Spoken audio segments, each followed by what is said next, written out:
That's why.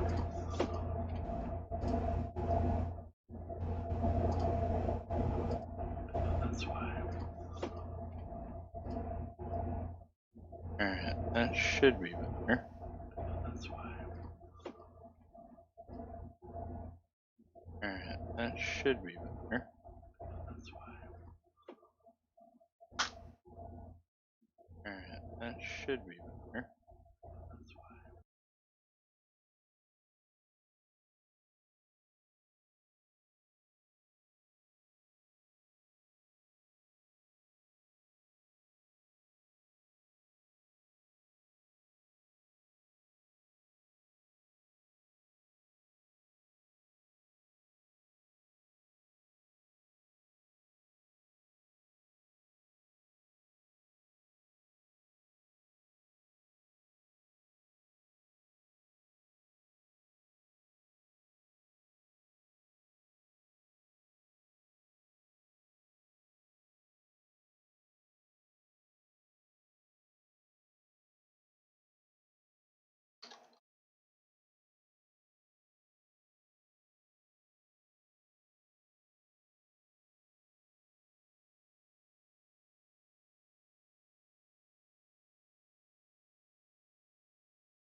Alright, got a few of you watching now. If somebody can give me a thumbs up, let me know audio is okay. It seemed a little, there'll be a little bit of noise, extra noise on it, but hopefully I am clear and you guys are able to understand me and all that.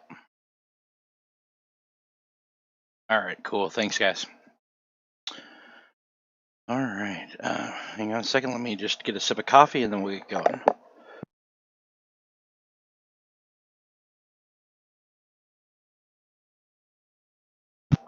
There we go. Okay.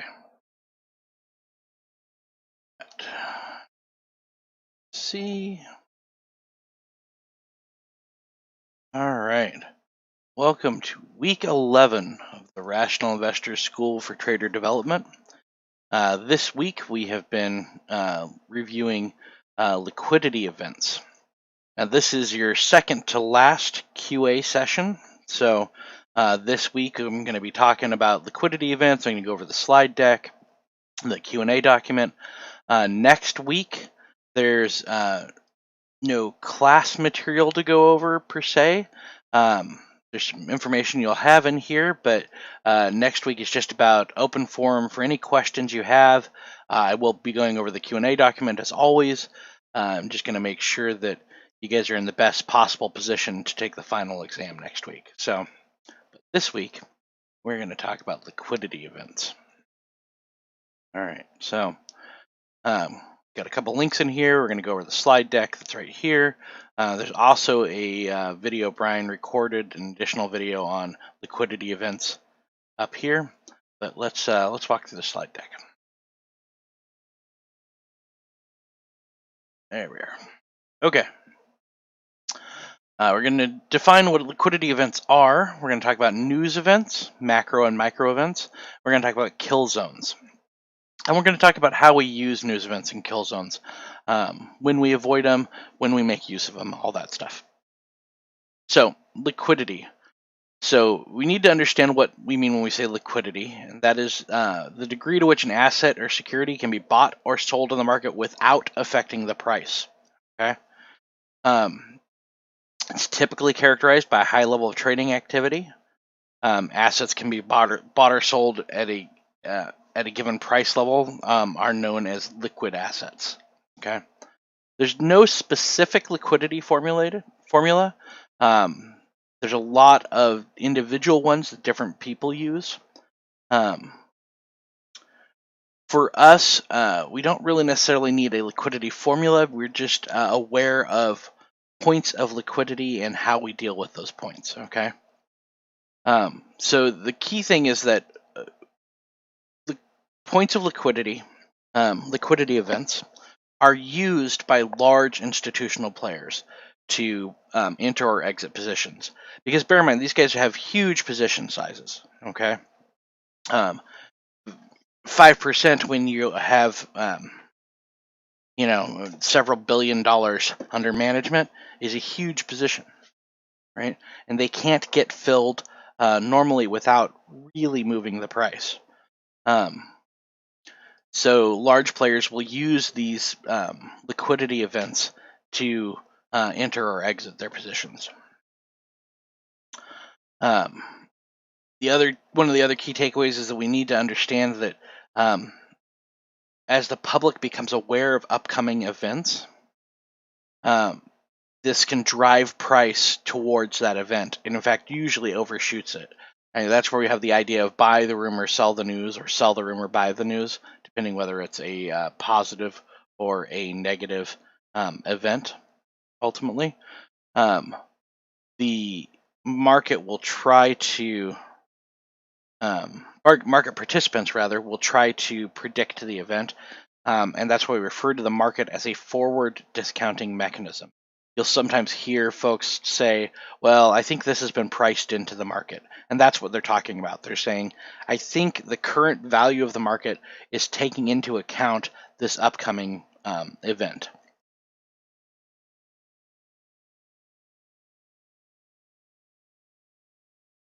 So now bear in mind, when we are talking about buy the rumor, sell the news, sell the rumor, buy the news, those events, we are not saying you should be a participant in that buying the rumor, sell the news cycle. What we are saying is that you need to be aware of that's what happens when it comes to fundamental events. So as you are seeing a fundamental event start to become something that people are aware of in the market, you will need to understand that that's going to move the market in these ways. We still trade off setups, and a setup can include something like when I have this fundamental event, then I need these other things to be true as well, and that's perfectly fine. There are a lot of people that trade, for instance, quarterly economic earnings reports from companies. However, the key part is it needs to be part of a setup. We, like anything else, we won't use any one item to justify taking a trade.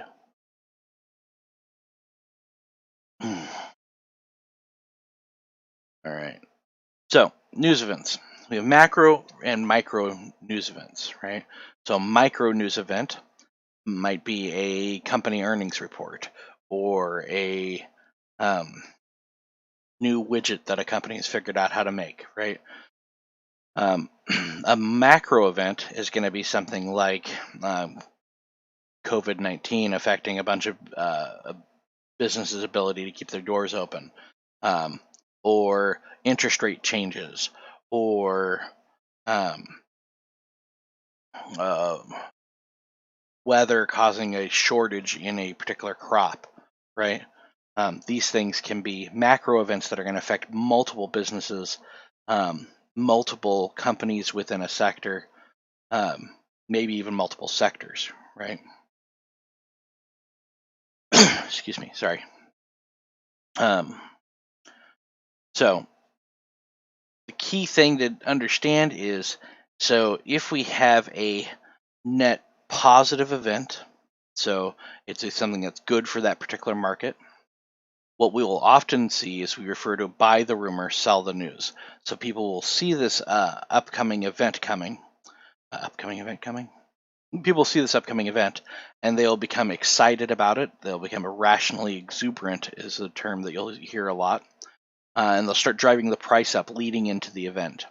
And then once the event actually occurs, then we'll see that momentum cool off, and we'll actually see the price come back down once the news occurs, right?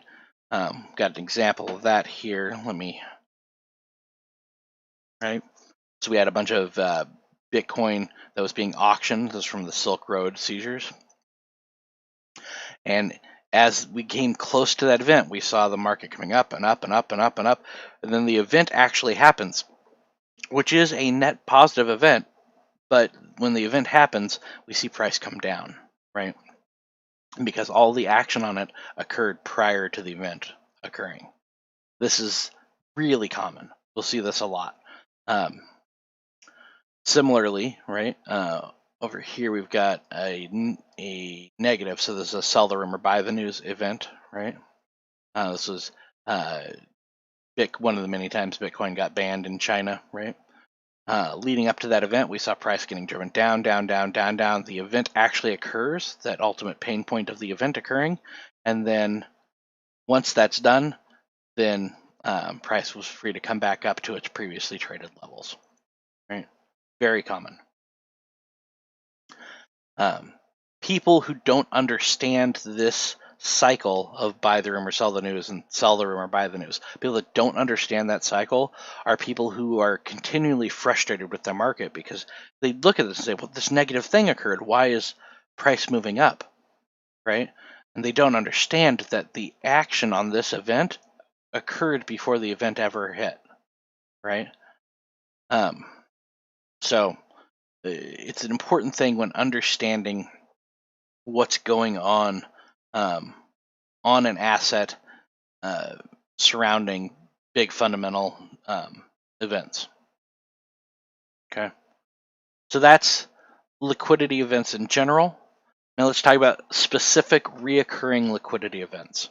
Okay, so one of the kinds of liquidity events we have are called kill zones. Now, we call them kill zones for a reason. Very often, when people put on positions coming into kill zones, they see the wild swings within those kill zones wipe out their position, right? They'll hit their stops almost always. And this occurs for a number of reasons, but let's first talk about what these kill zones are. So there are many different stock exchanges around the world globally. The three main centers that we care about are what we call the Asia zone or institutional session zone, and that's in Tokyo. That's the Tokyo exchange, right? TKZ for short. Then we have the European exchange, and that's centered in London, which, yes, I get is not technically part of Europe, but economically, of course, they are all still very tied together. And so the London kill zone occurs when that market opens. Oh, sorry, these are all when markets open, right? So when the Tokyo session opens, that first hour of trading is what we call the institutional session, right? That's the session, that's the kill zone, that first hour of trading. The whole session is the institutional session. Then in Europe, when that market opens, that first hour of trading is the London kill zone. And then while that's open, that's the European session. And there are some overlap, particularly between the European session and the North American session, right? Then the North American session opens with New York, and that first hour trading we call the New York kill zone, right? And you got to kind of think about the fact that we're on a globe, and so the day starts in Asia and moves eastward across the globe, right? So I say eastward, moves westward across the globe. And so we think of this as one day, right? The Asia kill zone, followed by the European kill zone, followed by the North American kill zone. Okay. A lot of the large participants in the market, the big institutional players, have desks in Asia, either Tokyo or Hong Kong. They've got desks in Europe, London, or any other country in Europe, really. And then they've got offices in North America, typically on the East Coast in New York, maybe in Chicago, and that's mostly because of the futures exchange there. And so these same bodies will be able to influence all three sessions, right? Got a question here. Let me actually answer that really quick. This is an easy one.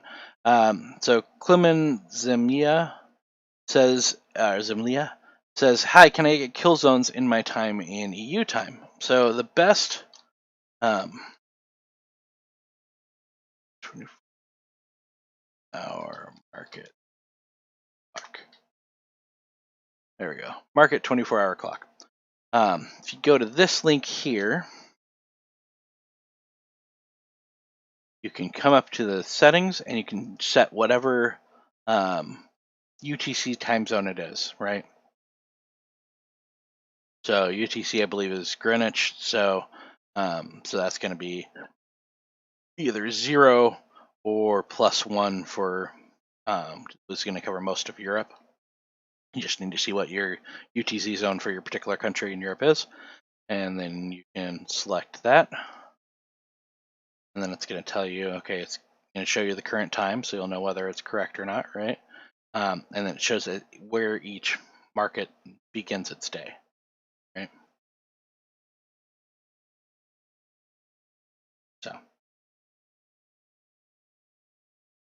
So, super useful tool. I use that all the time, in fact. Okay. So there's a reason why those times when those markets open are particularly repeatable liquidity pools, right? There's a number of things happening all at once, which are which add a lot of orders, both buys and sells, to the market. The first one that we think about is margin calls. So if people are in margined positions, so leveraged positions, if they have exceeded their margin limits, the exchange, the broker they operate on, will automatically close their positions. Okay, so if this occurred overnight, that means the first opportunity that has to happen is going to be the beginning of the next session.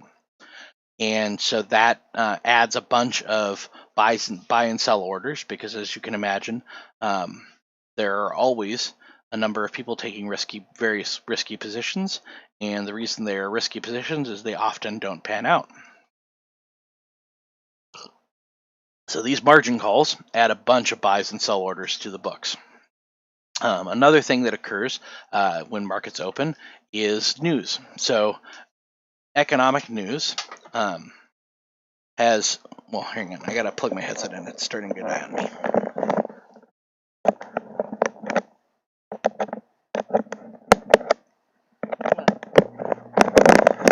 All right, economic news used to be more central, right? News in organizations used to be more central. Over time, with the internet, it's become more widely dispersed, but a lot of what drives people to buy subscriptions to news services is that they are participating in the markets. And so that in turn leads to news releases leading up to markets, right? So there's a lot of news that gets disseminated then. People pay brokerages, well, I really should say, like hedge funds and investment desks pay tens of thousands of dollars for subscriptions to get the news early, right? It's very, very common. It's also why we can't really, as retail traders, compete around that fact, right? We are always going to get news later than a large hedge fund or a large investment desk. I mean, you could buy a Bloomberg terminal individually, but it costs $25,000 a year. And that's going to get you a lot of news feeds that are included in that, but even that's not all the news feeds, right? So this, amongst many reasons, is why we don't look to identify ahead of time the ultimate tops and bottoms, but rather wait for them to get put in by the institutional players. All right, last but not least, we have day traders. So day traders, because of the basis of what they do, they look to open and close their positions on the same day. Many day traders trade only for the first couple hours of a session. But more importantly, they've got to square their positions at the end of the previous session, right? So this leads to a lot of opportunities at that session's close, and then they got to open their positions right away the following session for many of them, and that leads to a lot of liquidity pool when that market opens. Now we'll talk about this in more depth as we go through this, but at TRI, we still adhere. In fact, I think it's particularly important to adhere to this when day trading, to the rule we're going to get to in a minute, which is not to trade in the first hour of any given session. We do not want to trade during those kill zones. The swings are just too wild. We can queue up positions and or queue up setups and make an opportunity out of those kill zones to get really bargain basement prices on things, but we really need to wait for those to present themselves. We don't want to get in a position leading into a market opening. Okay. All right. So let's hit the summary really quick. So liquidity events give the big boys a window to put positions in size. Don't get caught by them. You're going to see, so if you are a big market desk and you know that even during a liquidity event you can push the price a little bit, you're going to put your orders in such a way that you're getting the cheapest price possible, which means you're going to be triggering a bunch of people's stop losses, right? And this is what happens during liquidity events. They'll push price down or up, depending what they're trying to do, and then they'll and so they can get orders filled at very low levels, and they're usually filled from other people's stops as they have to get rid of their positions because the price has just gone too low for them to handle the loss. This is very common. We refer to that as running the stops.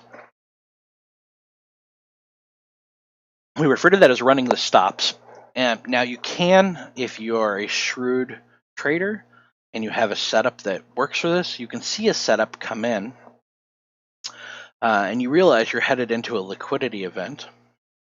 You don't want to put your position on leading into that event, but you can make use of that event to place some really stinky bids, really low down there, and see if you can get filled at really nice risk to reward ratio positions, right?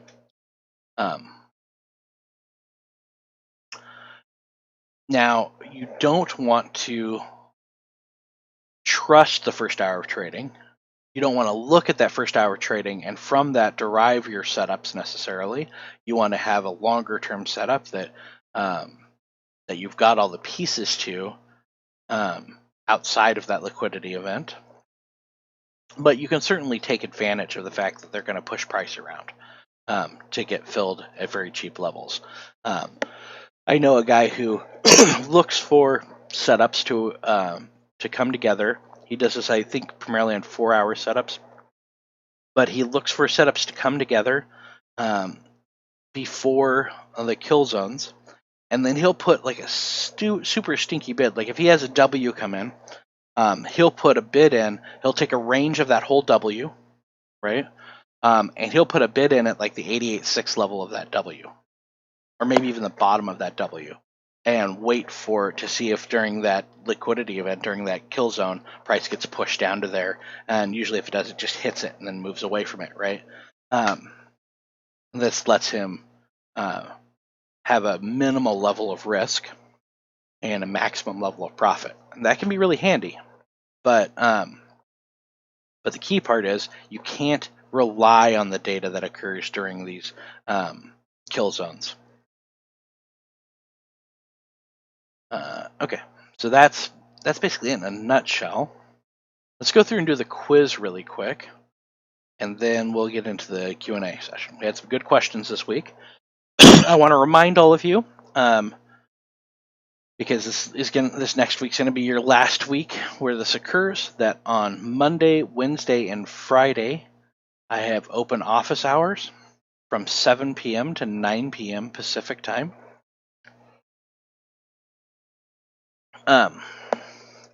And so those will be occurring this next week, leading up to the end of the course. I'm debating whether having office hours the week after. Actually, as I think about it, I think I may do it for 2 more weeks. I'll do it the week after we do the week 12 Q&A session, so you have a chance to digest that and ask any questions that came up out of that. But I do want to remind you all that from 7 to 9 p.m. Pacific time, I'm in answering questions that are in the Q&A document and answering questions people have in chat. Okay, so all right, quiz. All right, so there are 3 kill zones we must be aware of on a daily basis. And then, why are liquidity events important to small traders?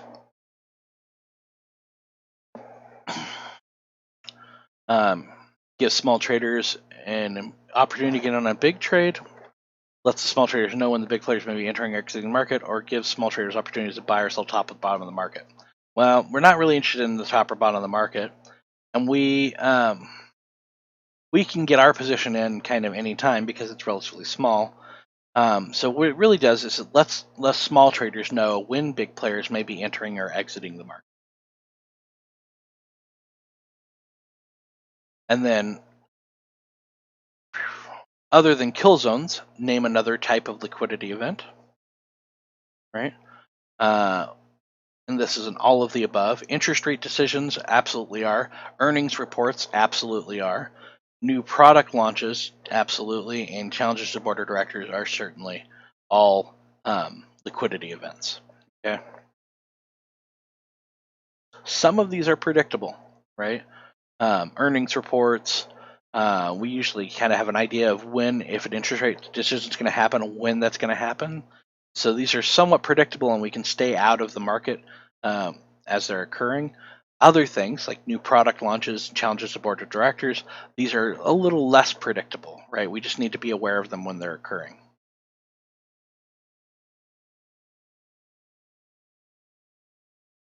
Is it advisable to put on a new position heading into a liquidity event? No, it is not. If you've put in your position leading into an event, you've established where your stop level is, and almost always you're going to see that stop level get hit as the market swings around. All right. Now, is it acceptable to hunt a trade at, through, or following a liquidity event? Absolutely. This is what I'm talking about, taking advantage of those liquidity events. If you've got a setup and you're just hunting an entry level, hunting it when if it happens very low can be absolutely useful. If you've got a W that came in, rather than put the order on, put a bid way down at the bottom of that W. That kind of thing can be very handy for us.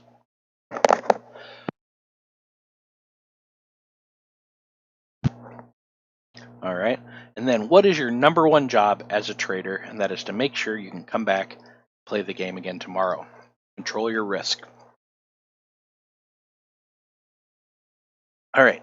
True or false? Liquidity in financial markets, characterized by a high level of trading activity, is meant to increase the difficulty to buy or sell an asset and drive an asset's price in a certain direction. That is false. It does not increase it, it actually decreases it.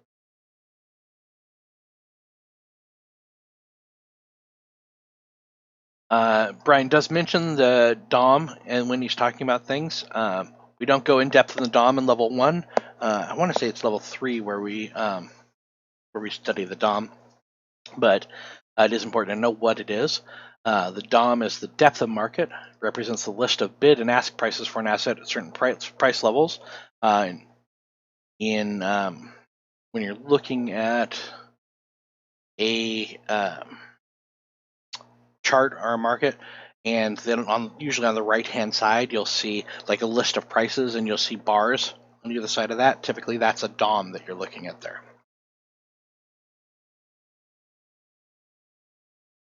All right, and then complete the following sentence as it pertains to the behavioral patterns of investors. On a negative fundamental news event, we're going to sell the rumor and buy the news, right? Remember, whatever direction that fundamental event is likely to drive us, we're going to see that action occur prior to the event occurring, right? On the rumor of that news. And then complete the following sentence as it pertains to the behavioral pattern of investors. On a positive fundamental news event, we're going to buy the rumor and sell the news. And then in the financial markets, the regional zone starting from Auckland to Sydney to Tokyo and including Shanghai, Singapore, and Hong Kong is known as what? Now, this is one that always makes me a little sad because it's known as the institutional session, but I absolutely would love calling it the Six Asian Tigers. I think that's a great name. And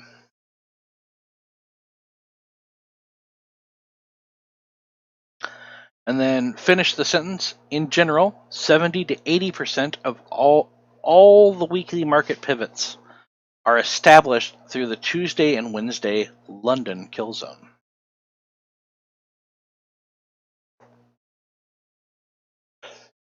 Excuse me. And what exchange opening events affect liquidity during each of these kill zones? We're talking about margin calls, news dissemination, day traders. So all of the above. And then true or false, is it best to take a trade in the first hour of trading session? No, that is false. It is best to take a trade after that first hour has resolved itself.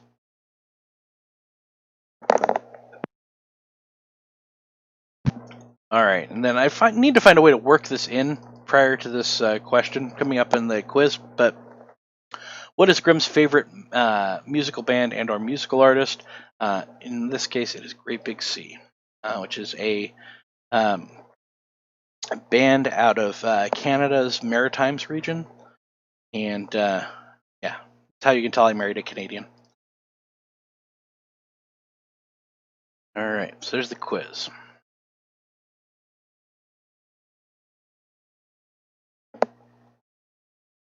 I do like Pink Floyd. I do like Pink Floyd a lot, but for me, Great Big Sea. They're just very. Their energy is very positive, very uplifting. I like it a lot. Hey, let me get the video.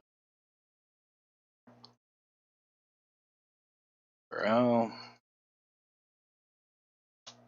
me double check, make sure I got that in for each week. Makes it hard for you guys to review if I don't have the videos linked in here. All right, cool. Okay.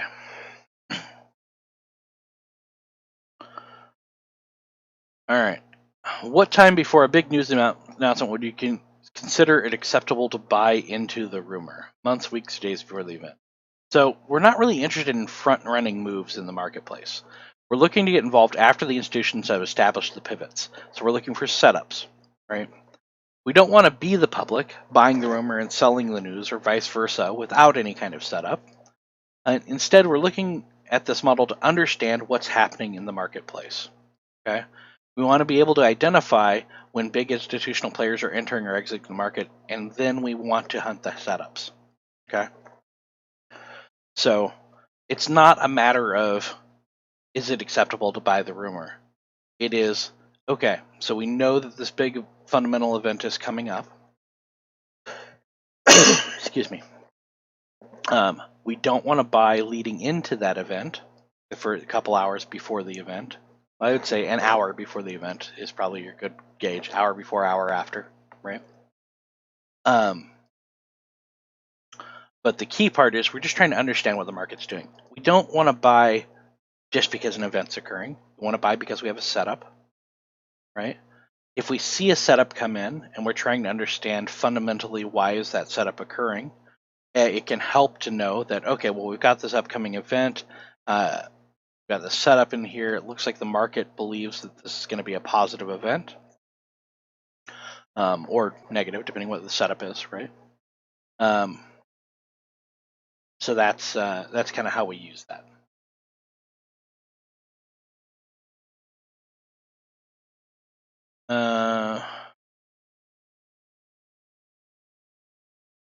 It's the TEDx link you shared, Grim, right? I don't know what you're talking about.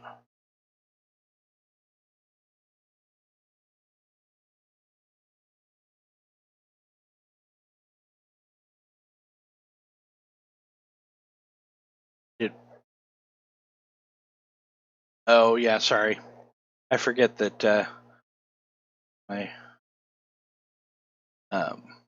resolution's pretty high, so I need to zoom in here so you guys can see it. And bear in mind, you can also open up the Q&A sheet and follow along as well.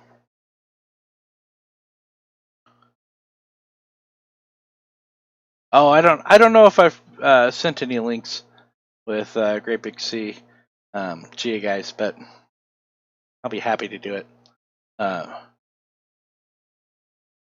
One of the things I've never, I don't know how long the band's going to be around, right? So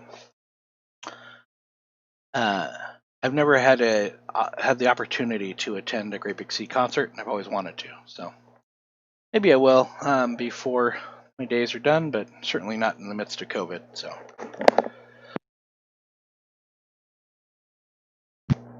okay, rule of not trading into liquidity events. Is this just to avoid large swings in price that are unpredictable? Essentially, yeah. The factors that play in the liquidity events can make charts weird at that point. So the data through those periods isn't very reliable. For swing and position traders, it's not as easy to avoid because very often we're going to be in positions that take a week, week and a half to resolve, which means we're going to be passing through many kill zones, right? But we do need to keep an eye on those time periods for things that might trigger stop adjustments in our active positions, right? So if we're in a bot and we need to move our stop, if we price hits a certain level, during those liquidity events is often when we're going to hit those levels.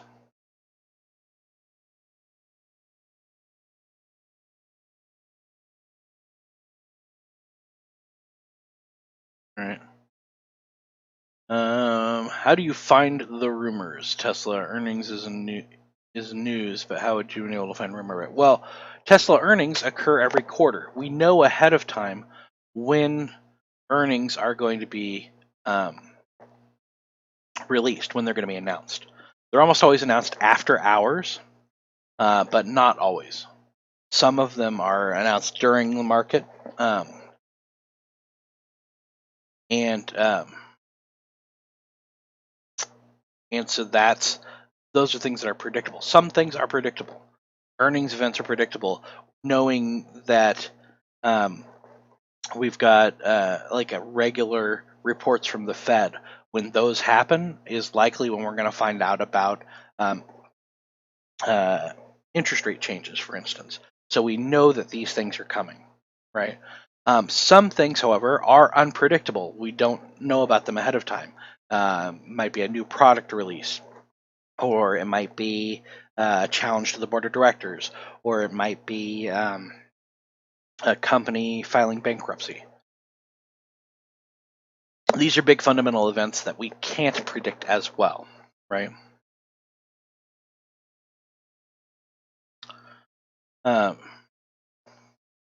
Now, remember again, like being a dead horse here, we want to get involved after the institutions have put their top or bottom in. Institutions pay thousands and thousands of dollars to get news before it becomes public knowledge. Not only can't we reasonably afford that unless we're running a hedge fund, it's not really necessary. Okay? There's a tremendous amount of risk involved in trying to catch the news, catch the rumors before they're in full swing. Okay? What we care about is the things we can see, the things we can control, which are those predictable events that we know that an earnings report's coming up, so we don't want to take a trade leading into an earnings report, that kind of stuff. All right. Paz asks, so should we move our stops dynamically, Grim, if trading on the 4 hours and we takes a few days or a week? It depends on the setup, right? If you're using a three-step setup, probably not. You're just gonna have your stop set where it is. If you are doing a bot setup, then moving that stop is intrinsic to how the bot happens, right? When you get to 50%, you move your stop to break even. When you get above 66%, you start trailing it. That's what I'm talking about. That's what you want to keep an eye out for occurring during those liquidity events.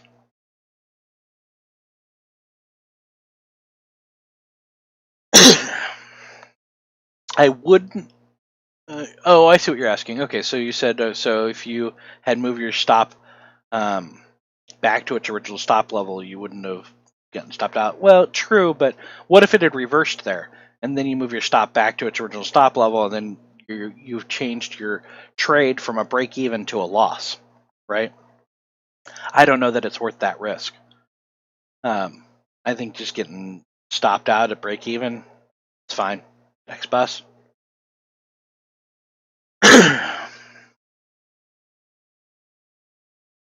All right. So then somebody says, do not put positions on when the market's heading into liquidity events. What if I bought stock on a rumor with the other TA backing it and wanted to sell the news, which is basically heading into the liquidity event?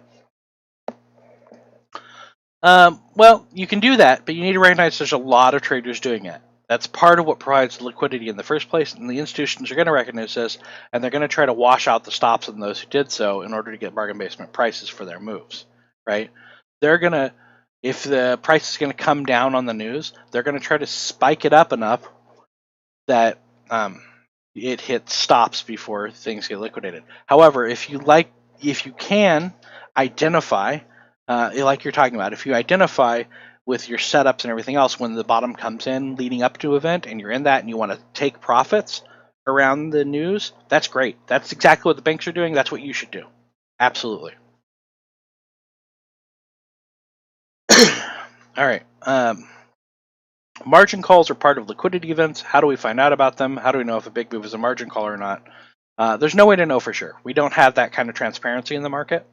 We can sometimes infer it when we see large positions being put on a brokerage, and then we see equivalently sized opposite positions later.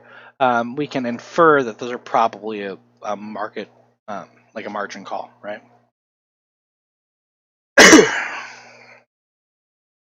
Sorry, I'm not trying to cough in your ear, but it's like super allergy season, right? Um, so I've got a lot of coughing I'm doing. So I'm trying to mask it from you guys, but I apologize if it um, hurts your ears. Okay, so yeah, so we can sometimes infer that an order came from a margin call, but it's not really a reliable method. And also, we don't really care. I mean, it doesn't really matter to us whether it's something that's happening because of a margin call or if it's just liquidity on the books because people are selling, right? It doesn't really change anything for us.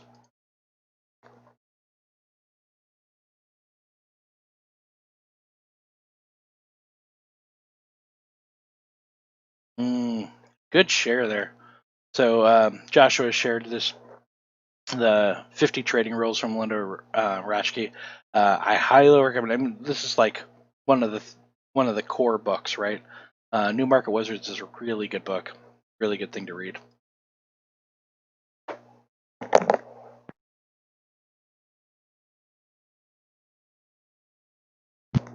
Oh, I hear you, Joshua, but I'll be honest, I don't spend much time in public these days. I'd much rather be safe than sorry. So it's that whole risk first approach that applies in the rest of my life as well. All right. Brian mentions that the Tokyo kill zone will usually establish a floor, LKZ a pivot, and New York kill zone can get in around the same level of the Tokyo kill zone. Is this always the case? What about trending market where it keeps going up? does the pivot after the LQZ only come in after only comes back to a bot level? Be very careful about this always occurs. I wouldn't say anything is always the case in the markets, right? It is often the case that we will see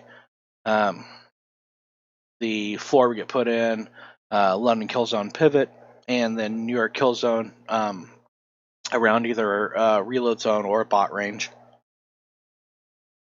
But not always. I mean, you need your setups, right? But you may often see those setups show up on that basis. All right. Can we consider the move between the Tokyo kill zone and London kill zone a daily range, and London kill zone to New York kill zone the retracement? Kind of the same question as number 6. I don't find that it's often enough to just trade on that as a course. Like, I can't automate that. But I think you'll notice that pivots often do happen that way, right? So it's often, but not so often, not so frequent that you can like treat that as a algorithmic range, right? All right. You confirm the following windows. Rather than risk me getting it wrong, I suggest just go to this market 24-hour clock and plug in your time zone, and you'll see when the markets are opening for your time zone. All right. Brian mentions never trust the first hour of a trade session and not to buy into liquidity events and a kill zone. So that means we shouldn't put an order in when the market opens at 9:30. However, being in Australia, unless I decide to wake up at 2 a.m., my only solution is to place an order when the market is closed to be filled when the market opens the next day. That means I'm basically buying or selling during the kill zone, right? So what we're saying is not necessarily don't buy during a kill zone. What we're saying is don't take a position leading into a kill zone so that your stops are likely to get hit. And don't rely on the data that's in a kill zone to do your setup for the rest of the day. But you can absolutely get your order in and maybe get that filled during a kill zone. That's fine. And I think I go into that here. Do need to be aware of what time frame you're operating on. The larger the time frame, the larger the market structure, so the wider your stop, and you can bear more of that back and forth during the kill zone. This is why things like a 4-hour chart or a daily chart or daily entry on a setup can be fine to last multiple days, because you've got a wide enough swing that you can handle those. The overall, what I'd recommend is that you paper trade the time frame of your trades, that you're talking about, and check your win rate. Make sure your win rate is working, getting filled in those time periods. And if so, then you can do things like like I mentioned here, taking advantage of the liquidity stop runs to put in really low bids, and then hope they get filled during the kill zone, right? Because if they do, and you get filled like way down at the bottom of a W, your risk to reward is so much better, right? That it really is advantageous to do that. Okay, Tuesday, Wednesday, London kill zone being weekly pivots. Why is that so? Well, this is speculation. There's a lot in the market that a lot of people have their reasons to understand why something occurs. But when we're looking at a market, we're looking at a data aggregation from literal hundreds of thousands, if not millions, of different, disparate reasoning machines, people, right? And each one has their own reasons, and we're aggregating what those reasons are for things. So when we're talking about market analysis, people might have an idea about why something occurred, but the why is a really difficult thing to really know. It's always speculation. So I say, well, this is speculation. We see it unfold, but we don't know that it's a simple single reason.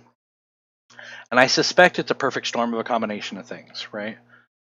With that said, in a global market, hedge funds and major investors having offices in all three economic regions, if the market is going to be pivoted, which they're the ones determining whether it gets pivoted or not, it makes sense that they'd set that up in Asia, pivot it in London, and then get paid in the U.S. market, right?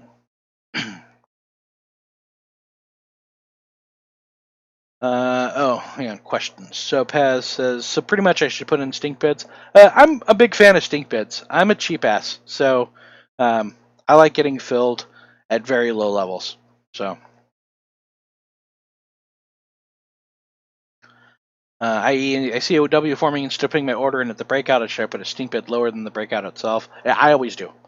It's very, very, very rare that I will enter at a breakout of a W.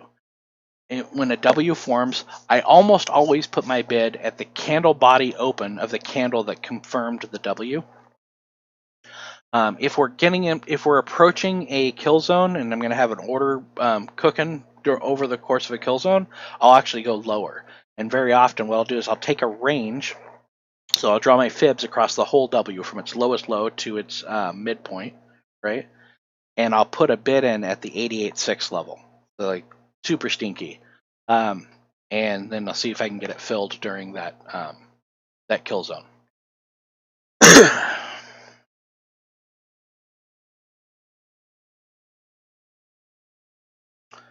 Yes, but isn't that contrary to having to wait for the breakout confirmation in the market structure? No, not at all.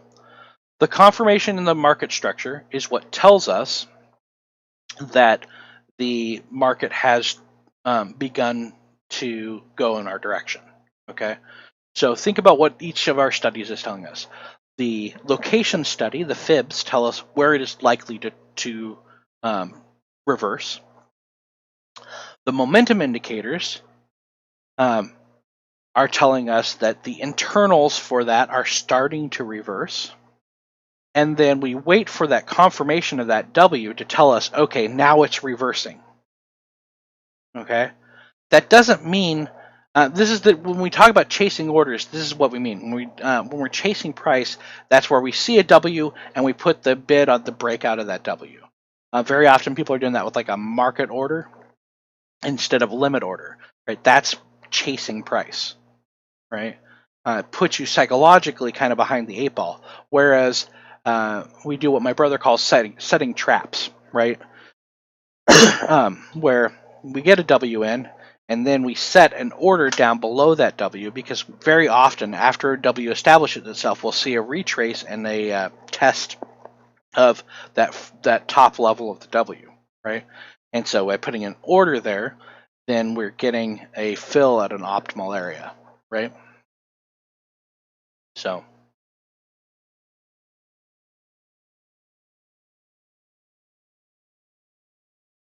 All right.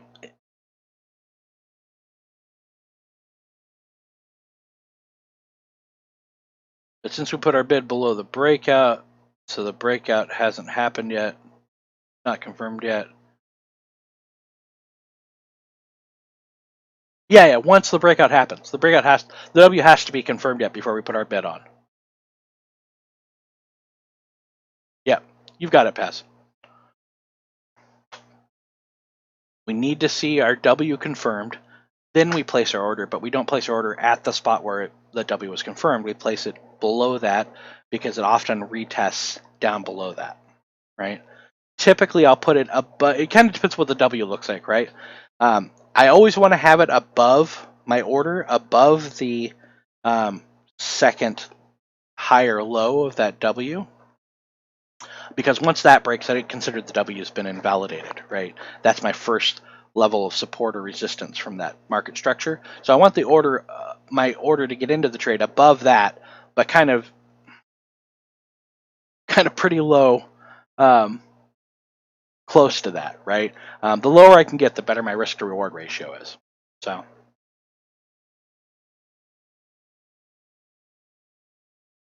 Do we always have to wait for a retest of the W? We never enter on the initial breakout. I wouldn't say never or always. That's how I do it because I'm a cheap ass. Oh yeah, Dustfinger says it. He's like, Grim just loves stinky bits. I do. I'm a cheap ass. I want that really good risk to reward ratio. Um, so I prefer to do that. Um, in things like a bot, um, sometimes because I already have multiple levels of support and resistance, support and or resistance from those 3 higher lows or 3 lower highs. Um, sometimes I will enter um, on a only a little bit dip. I never enter a market order, right? So it's always a limit order, but I might set that limit order at like the 50% of that W range or something like that. Um, just because momentum's moving it up so much. But I really prefer those stinky bits, right? I really want to get a 5-to-1 risk to reward or something better. Like I've gotten in on 3-step setups and on bots where I've had 10-to-1 risk to reward ratios, right? And that's because I had a really stinky bid. I'm in an optimal time period, i.e., a kill zone, and I got that stink bid filled, and then it takes off, right? Those are fantastic. That's why he makes 6 figures with trading. Well, part of that's just compounding over time, but yeah, certainly.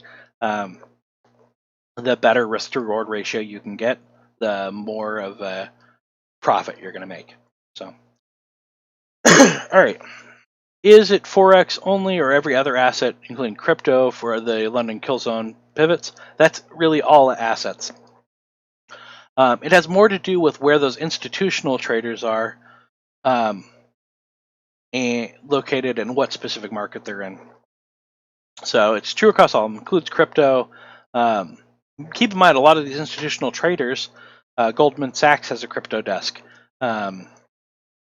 JP Morgan Chase has a crypto desk, right? We have big institutional players in all of these markets. All right, why Tuesday, Wednesday specifically? Again, this is pure speculation on my part, but I would think there are a lot of institutional investors who don't trade on Monday, which is true. Partly because of the extreme volatility these days. I think partly because they want a 3-day weekend. Then they need to see where the market is on Tuesday, see what where their fellow traders are putting it, and then they get their action plans together and take action on Wednesday. I think is why that happens the way it happens. Speculation on my part. The why is honestly less important than the predictability of it happening.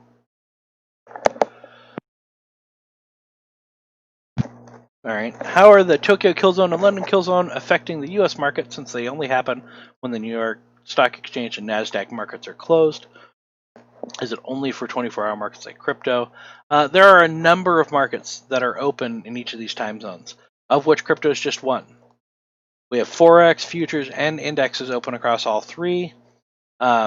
Additionally, many individual equities have over-the-counter offerings in other regions, like Nintendo is traded in the Tokyo market as issue 7974, but it's also sold in the OTC market in the US as Intidoi.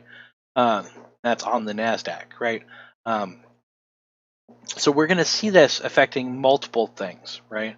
And you'll find over time, you'll notice that the broader market really does affect how your individual sectors are performing, right? And so that's kind of where it's at. Carlos says, Grim, off-topic question. I'm sure it's been answered already, but for how long have you been trading? I don't know if I've specifically answered that. Well, a lot less time than Brian. I started trading just a little bit, like 6 months before I got involved with TRI. And I got involved with TRI in, I want to say it was 2014. I'll tell you in a second because I've got my logs.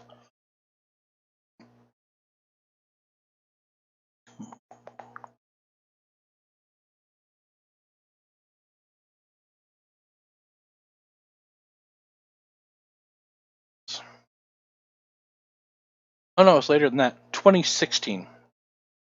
So in 2016, so 4 years ago, was when I started trading really actively. Before I got involved with TRI, I lost about $6,000 or so, I think it was, um, pretty rapidly over the course of 2 or 3 months. Decided I needed to take some kind of course. Looked around a bit, was lucky enough to come across TRI, then got involved with TRI. So then through level 1, I didn't trade, I just paper traded. And then started actively trading right after level 1 finished. Became profitable 3-4 months after that. And yeah, it's been going ever since. So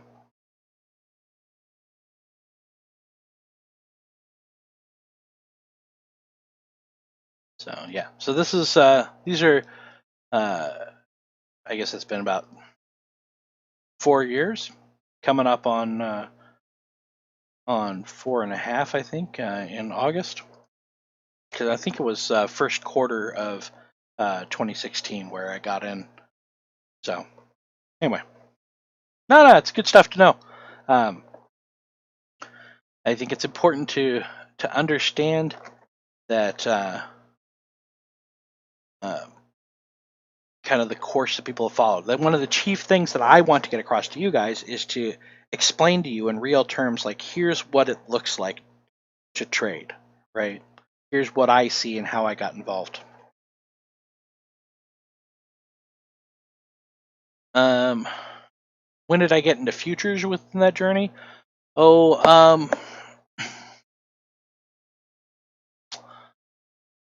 Early 2017, I started trading futures. And then 2018 was when I when I did level 3, and it was a good 6 months after I took level 3 that I started actually trading options. So that's kind of how I got involved in those. But futures, about 6 months after I finished up with level 1, I started trading futures. I traded CFDs, which are futures-like contracts, but they're a lot higher risk because they're not regulated. I started trading CFDs way before that, though. I traded CFDs kind of, it wasn't right out the gate, but it was like a month or two after I finished level 1. There's a broker that, this is all with Bitcoin, right? There's a broker, Simple FX, that, and I can get you guys like an affiliate link or something if you're interested in it. But there's a broker called Simple FX. You can fund them with Ethereum or Bitcoin, and then you trade on CFDs on regular market instruments. So I was trading oil and gold and major high cap stocks for crypto within that Simple FX platform. That kind of helped introduce me, and it was because it was all with Bitcoin. I could do it for a relatively small amount of money, and so it let me learn how margin markets and stuff like that worked. So it was kind of handy there. But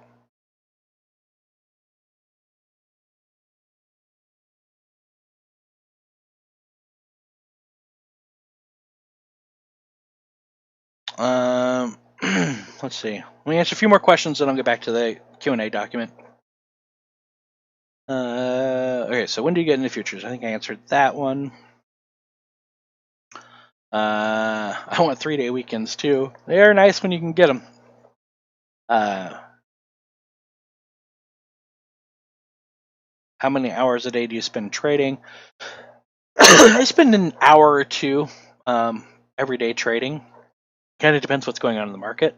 So I've got my so basically how my week goes. Every Sunday after I finish up this course, I spend 4 or 5 hours. I guess lately it's more like 5 or 6 hours reviewing markets, looking for equity setups, looking at futures markets, but mostly I trade futures on a day trading basis.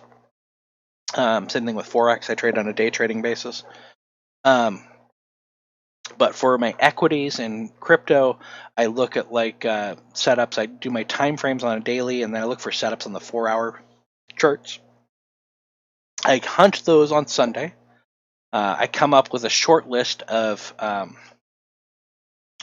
and by the way, I kind of detail this later on down in here. We'll get to that in a minute. But I'll hunt the setups on Sunday. I spend 5 or 6 hours hunting stuff. Then I end up with a short list, a handful of short lists that I review every day during the trading week, Monday through Friday. And I basically spend 15 to 20 minutes reviewing those to see if those setups have fired, then entering trades if they have. And then I spend a half hour, maybe 50 minutes day trading in Forex and futures. That's what I do every day, Monday through Friday. I don't trade at all on Saturday, so that's day off.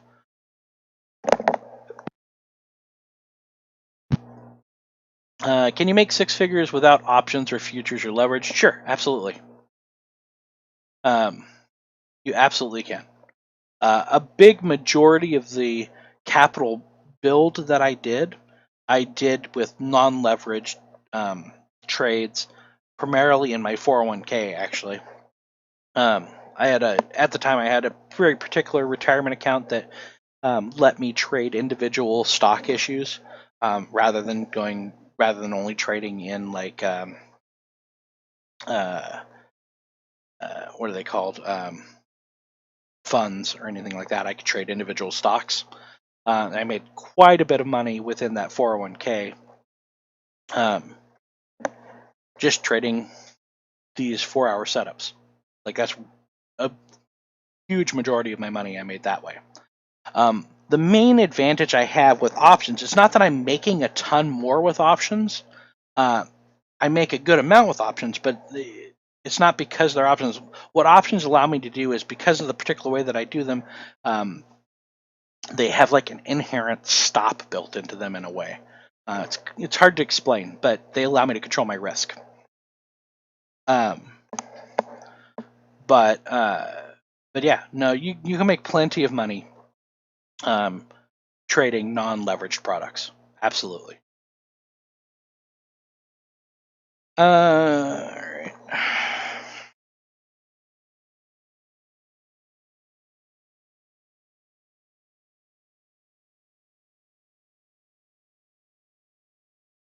Yep.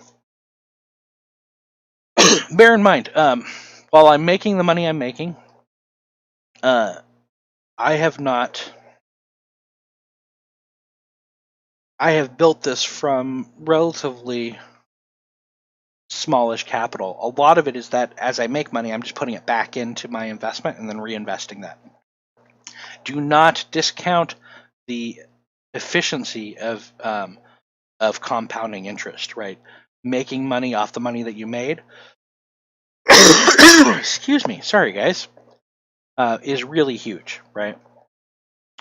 Okay.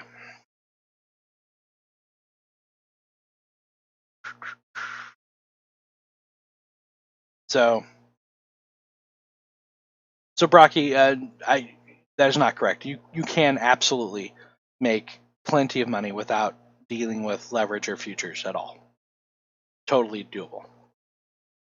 Leverage and futures and options make it easier.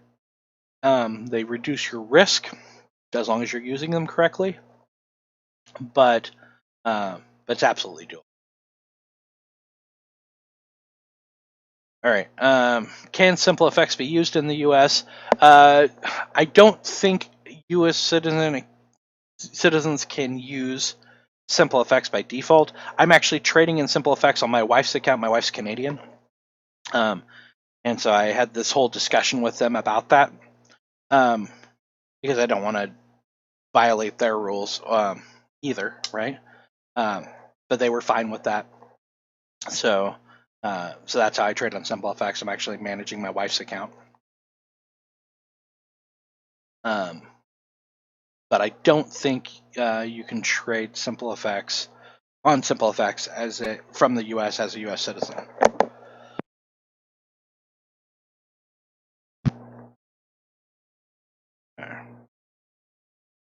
Okay, let's get back to the Q&A document.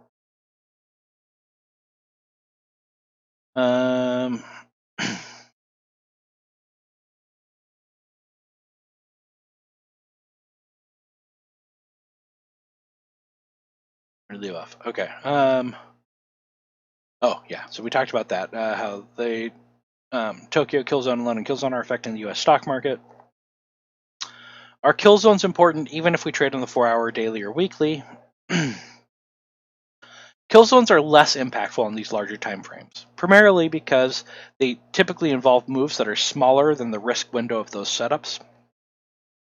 However, they can still be leveraged to get into optimal trade locations, which is what we talked about earlier. Other liquidity events such as earnings reports or government coin auctions, that kind of thing, those can be really impactful on the 4-hour and daily time frame. So be aware of those earnings announcements, right? For individual stocks on the 4-hour or daily charts, those can blow you out. But the kill zones are less impactful if you're doing like a 4-hour or daily setup.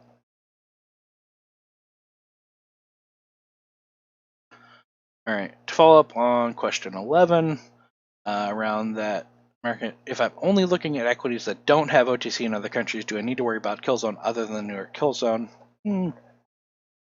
Probably not, but you might want to look at the indices, the SPX, the NDQ, and the YM to act as kind of a weather vane for what you're seeing in equities. It's pretty common, for instance, to look at futures markets. So if you go to FinViz, you can even actually get a really quick dashboard of this. Go to futures. You can get a dashboard of what the different indexes look like, right? And even this is just adding glance stuff because you're just trying to get a feel for what are the markets doing, right?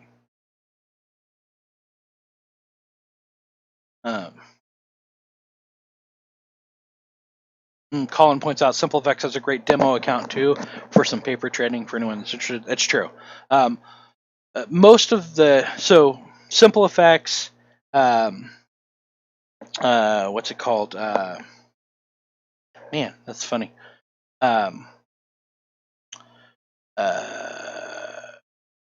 Owanda, all of the CFD sites generally have like a demo account that you can set up. Sites like that we do our futures, our forwards trading on crypto typically have like a demo account that you can set up as well. So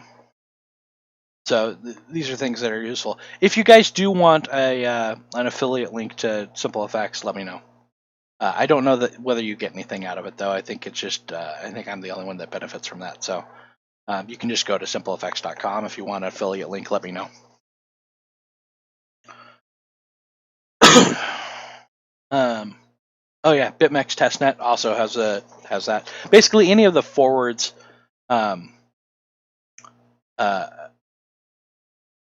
cryptocurrency products typically have some kind of demo account with them or testnet account. All right, so you can back to futures. So you can take a look at all of the major futures just at a glance in here, kind of see what the markets are doing, right? Let you mouse over them. You can see a quick shot of their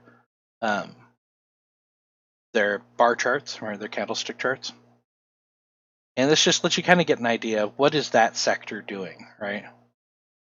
And that way, if you glance at coffee and you have one of the companies you're interested in is a coffee company, right? Coffee manufacturer or packager or something like that, this is going to be useful to you. You can take a look at what the futures are doing, and that's going to give you an idea of the temperament of your particular sector. So.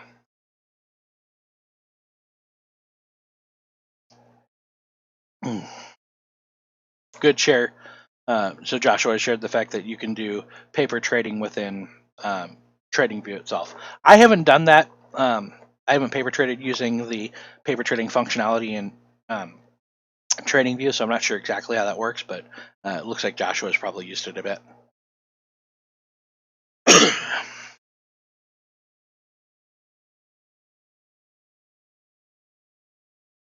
For the longest time, the TradingView paper trading functionality did not include crypto, but I think it does these days. So let me know if that's not correct. But hey, Brian, good morning.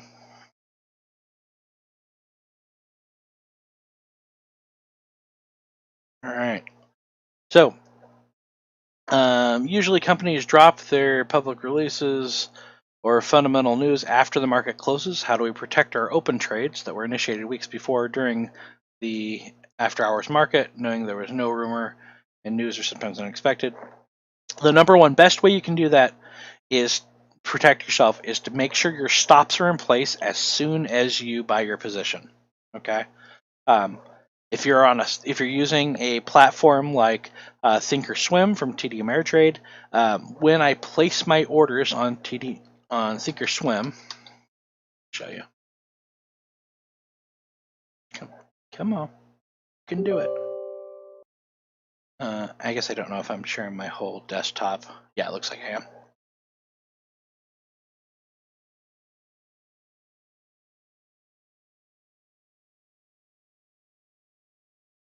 And this is my paper money account. So some platforms will let you do this, other ones will not. This is one of the reasons I absolutely love TD Ameritrade's system. We talked about Arch over the course of this week. I put a copy of my order in here so you guys could see it, but I can't really. Well, here I'll show you what I did. So I'm going to make this simpler by just looking at the actual asset rather than the options on it. But let's say I was buying the asset, right? Let's reverse this. All right, so this is a buy. In here, I can say first triggers OCO, and then I can create the opposite order and then duplicate that. And what I can do is I can say, okay, well, enter at a given level, right? I can specify the price, or I can specify a condition. And then I can come in and I can say, and then I want you to sell, and I do a market sell for my stops. I can say sell if the price gets below whatever, 25 bucks, right? And I can say sell if the price gets above. I'm just simplifying this by saying market order, but I'll use a market order for my stops. Usually for my take profits, it's a limit order. But I can say if the price gets above this level, then sell at 45 bucks. And that way, when I send this order, this first order, it automatically places my stop and my take profit onto the books. Okay? And this is really important. As soon as you can, get your stop in place. That's what's going to protect you from those unexpected events. In the financial industry, we call those black swans, the unpredictable events, right? And the best way you can protect yourself is by having your stops in place and working as soon as you buy your position. It says, what if the price dropped below the stop loss in the after hours in case of negative news? So typically, how I set my stops, like I said, I usually use market orders for my stops.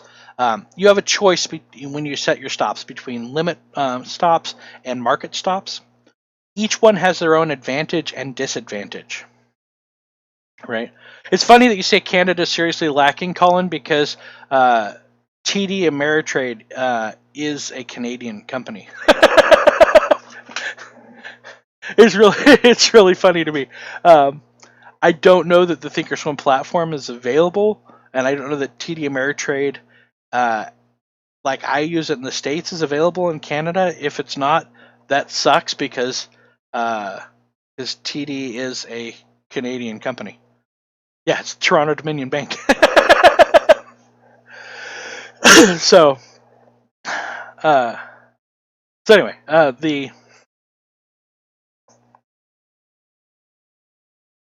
um, so there's a couple of different choices, like I was saying, between stops, market stops and limit stops.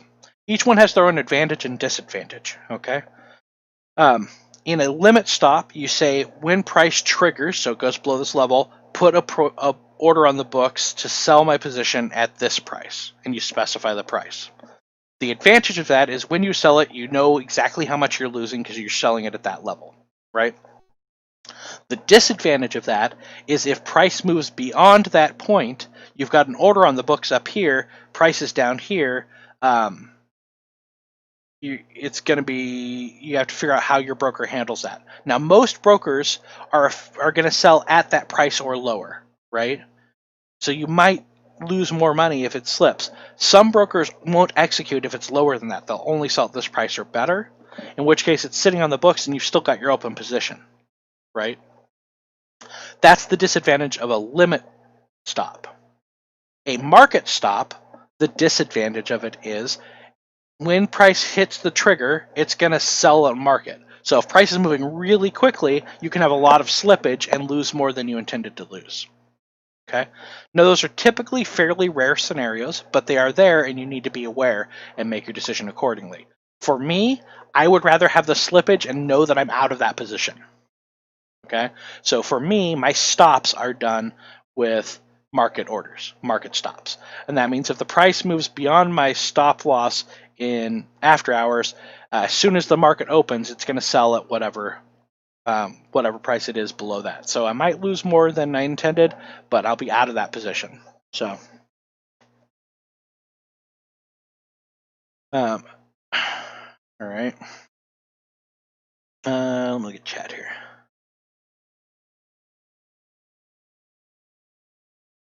It says all our platforms charge ridiculous fees to trade in U.S. stocks, like $9 per order. Oof, ouch. Yeah, that sucks, man.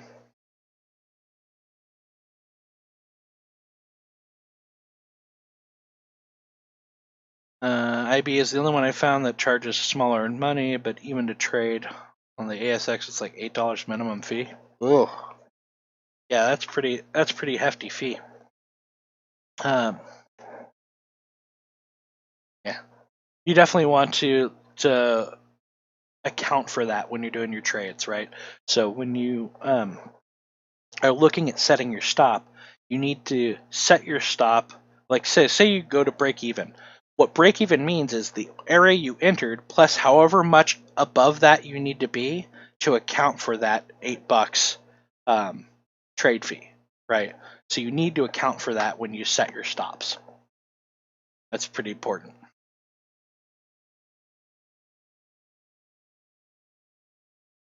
All right. Where's our decentralized exchanges already? No kidding. I would love to see some decentralized exchange action. Um, that's the honestly that's the thing that's really um, kept me from trading more actively in the crypto arena.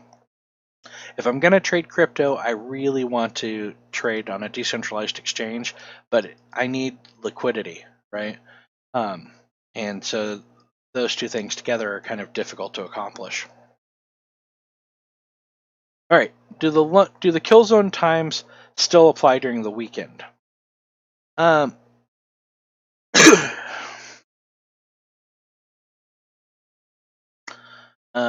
BTC 10K happened between 9 and 11 London time. I find it hard to believe it's a coincidence given the lesson says London kill zone is a huge pivot point for Forex and BTC is a currency after all. I'll talk about that in a minute. Sorry, I meant to type of currency because it's a cryptocurrency, not a currency in the same sense as USD or Euro. So it's really important you understand because I really feel like this question, even your clarification, makes me a little concerned. It's important that you understand that cryptocurrency fundamentally functions as a commodity, not as a currency. different things drive commodities than currency, and you need to realize that. Okay, can it be used as a currency? Sure, so can gold, but that doesn't make it a currency, and it's going to behave differently than that. Now, with that said, the London kill zone doesn't only apply to currencies. Okay,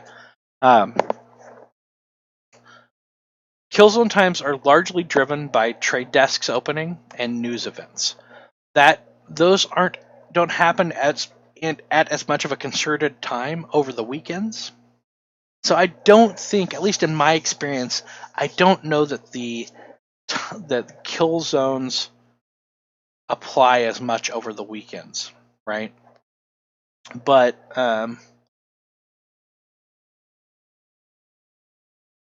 I think we need to um, keep a weather eye on that, because I think that will change over time too.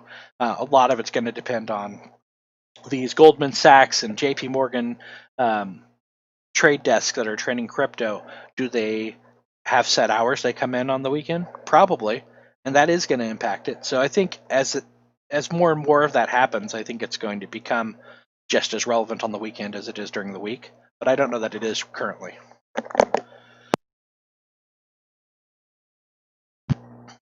All right.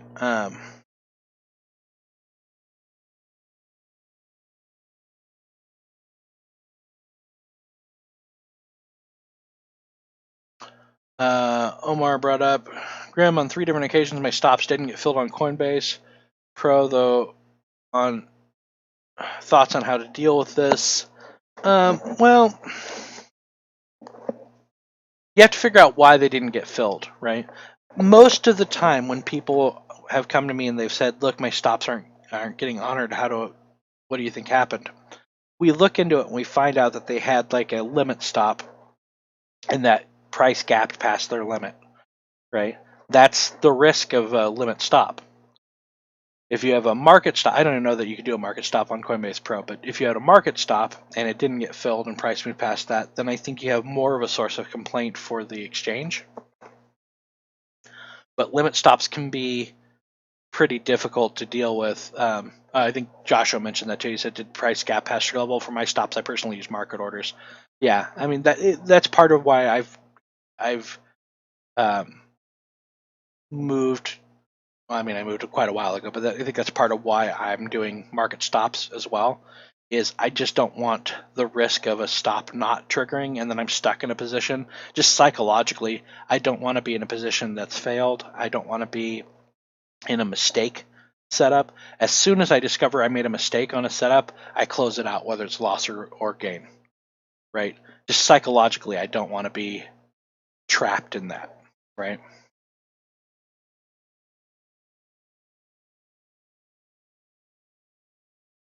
It sucks. Yeah, but that's yeah. You really have to understand the difference in risk that you're taking between a limit stop and a market stop. Right?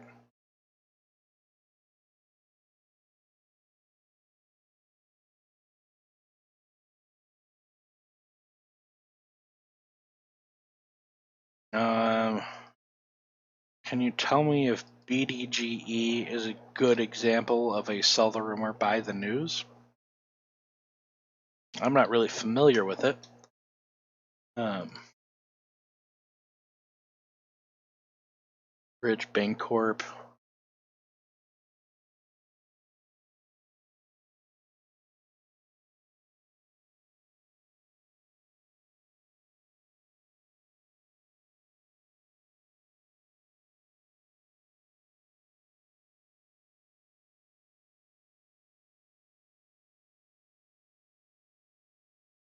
Um, I guess the question becomes, what is the event you're talking about?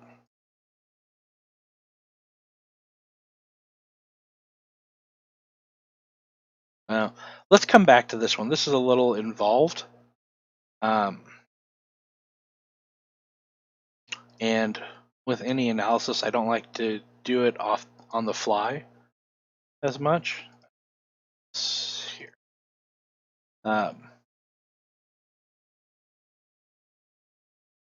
so let me come back to this. This is a pretty pretty involved question. I may need to answer this like during office hours or something.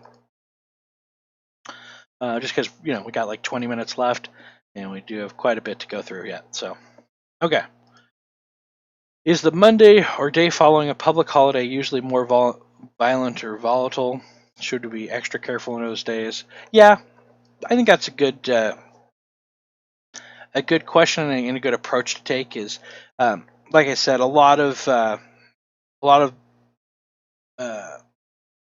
traders that I know for larger firms just take Mondays off, and that includes like if the holiday was on a Monday, then they'll take Tuesday off, right? Whatever the first day of the week following a weekend for the market is, they'll take that day off, and then they'll just come back the next day and do analysis on what happened on that day and try to get a feel for where the market's at, and then they do formulate their trading plan accordingly, right?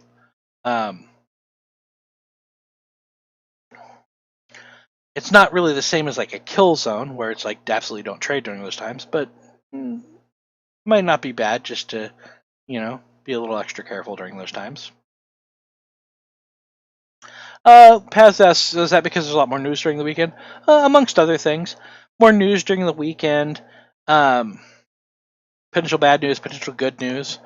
The markets are at the beginning of the week just are a little more speculative, I think is probably the best way to think about it. All right, so when the U.S. market opens, we should never trade the first hour. As a general rule, when any market opens, whether it's the U.S., the London, or the Tokyo market, you should not trade in the first hour. You shouldn't trade leading into that, and you shouldn't trust that first hour of trading. Does that mean you shouldn't have an order in that maybe gets filled during that first hour? As I've said earlier, I think that can be a good idea, right? To get a nice, good, stinky fill during those liquidity areas can be kind of nice. But you don't want to trust the data that comes out of this first hour, and you don't want to have a position in, particularly shorter than a 4-hour setup, right? We don't really want to have a position that we've taken coming into that market, right?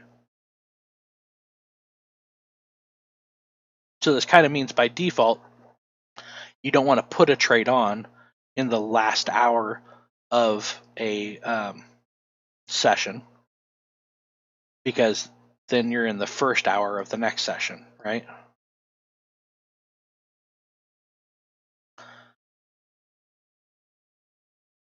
I remember from prior classes that IFP is something that can be found in hindsight, but in this class we are talking about institutions putting in tops and bottoms during liquidity events.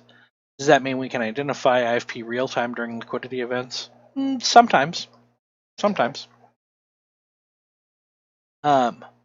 It's harder to see up close, right, on a short time frame. But on a larger time frame, that's often when we can see those pivots being put in. Absolutely. It still kind of holds that it's something we see in hindsight, though, because we're only going to know. Well, think about like a fractal, right? We don't know the fractal's happening on the middle bar of the fractal. We don't know the fractal's happening until that third bar has closed, that third candle has closed. That's when we know the fractal's in place. And that's what I mean when we say we see them in hindsight, right?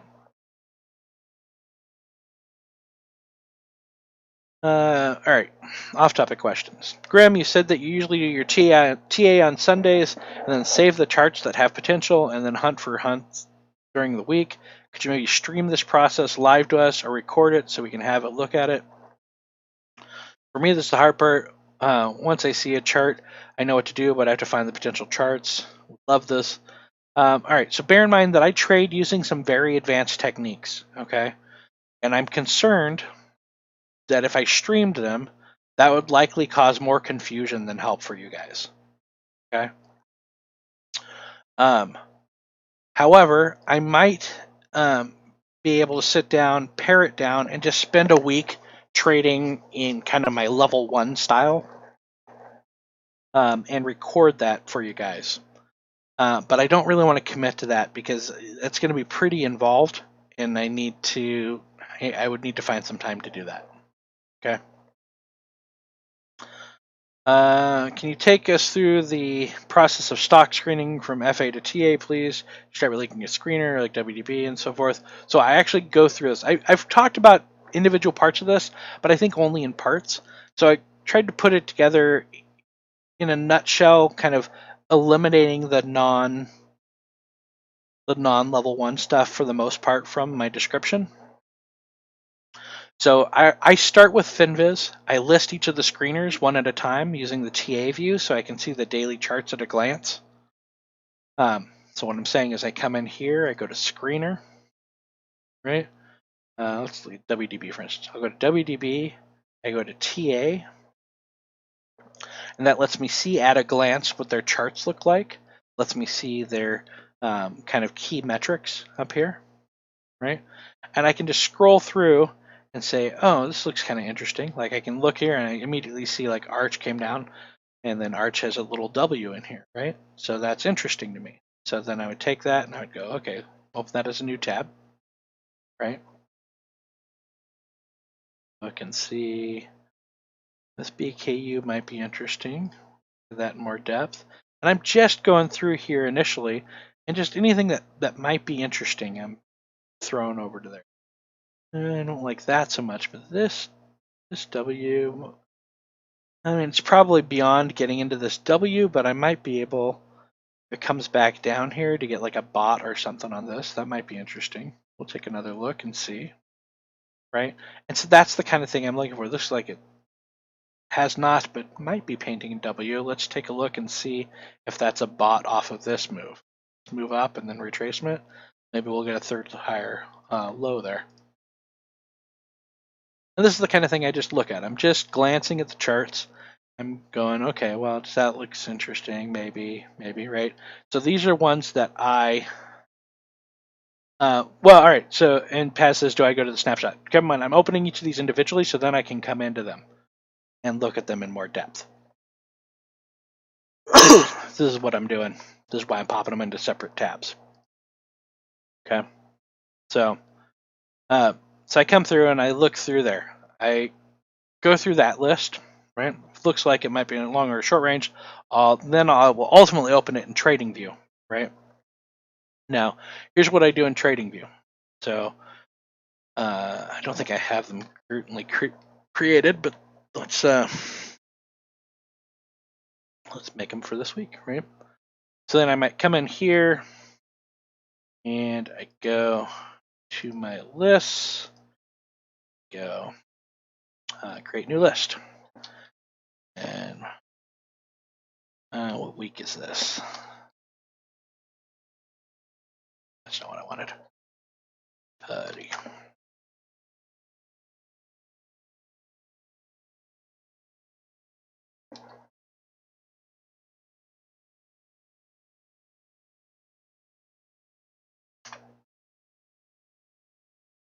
This is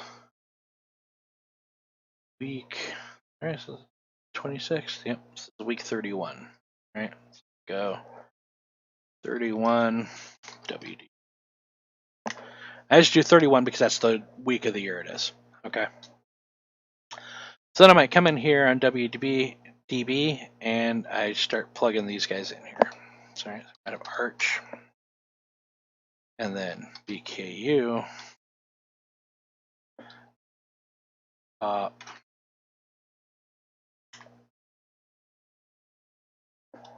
Right. And so I just kind of go through and I'm adding them into that list. Right. Now I'm also going to go through and I'm going to take a look in here and see what their metrics look like. Price to book's good. Price to cash is pretty good. Right. I'm looking at these kind of things. So I don't do VCIM at this point, and I look at that later on. So when I'm looking at these individually, for all of my existing setups, so this is a little bit of a weird way to do it, but this is what I do. I also look for VCIM criteria. because they're good no matter what. The VCM criteria are good for any asset, right? Because we're talking about insider participation.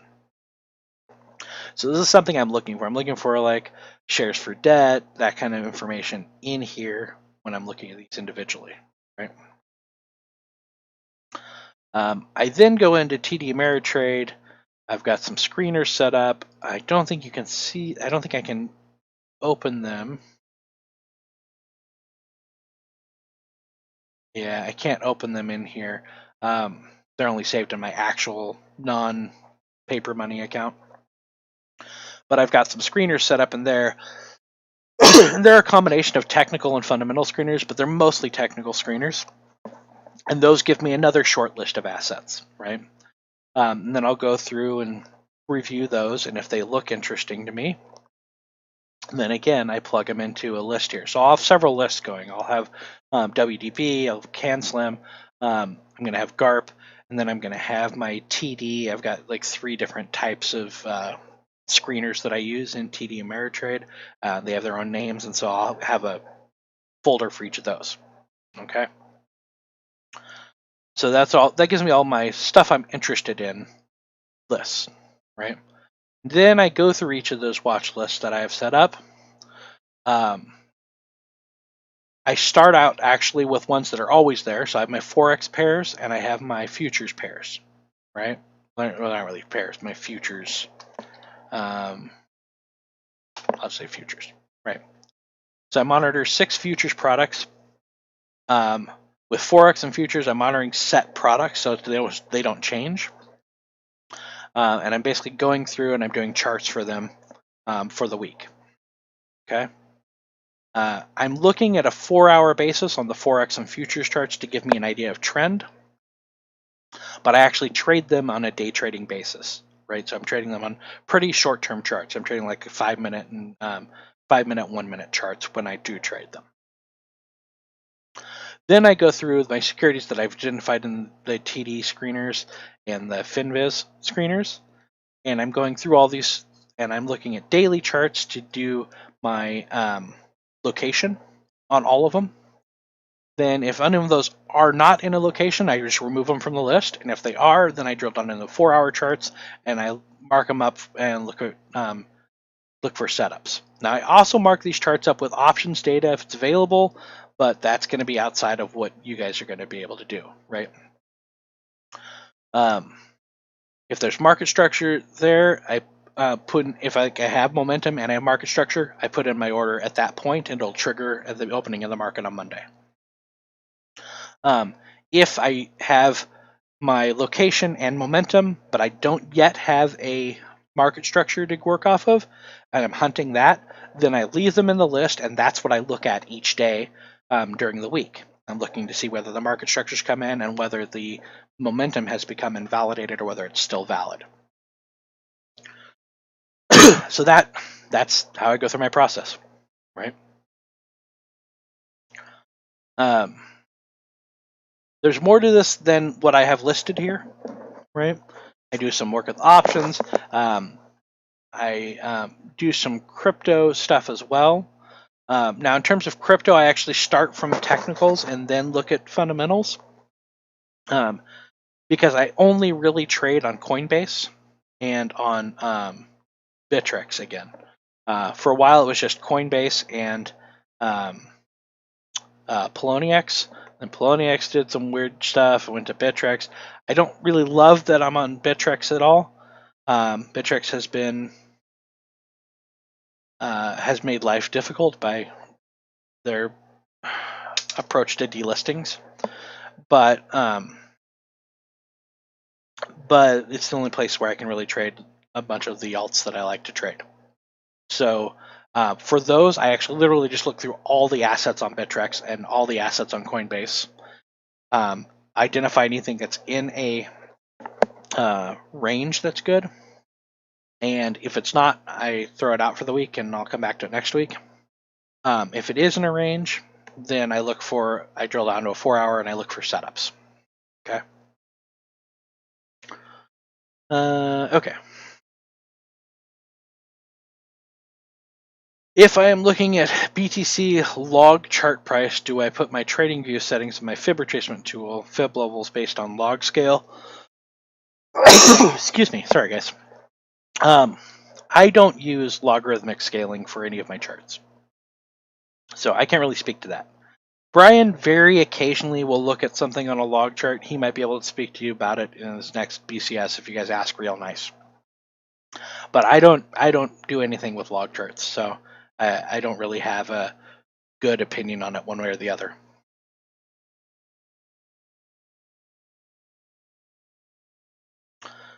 All right. Paz has some questions. Grim, what if the market structure doesn't show up during the week, but location momentum is still good by the end of the week for an asset in your list? What do you do with it? Yeah, I just move it to the next week. What I actually do is I just delete the lists at the end of the week. But keep in mind that TradingView will save the charts for the charting that you've done on them. So it'll save all of the stuff you've typed on the charts for the asset. So I delete the lists at the end of the week. I create the new list the following week. And if I already have the stuff drawn in there, great. Right?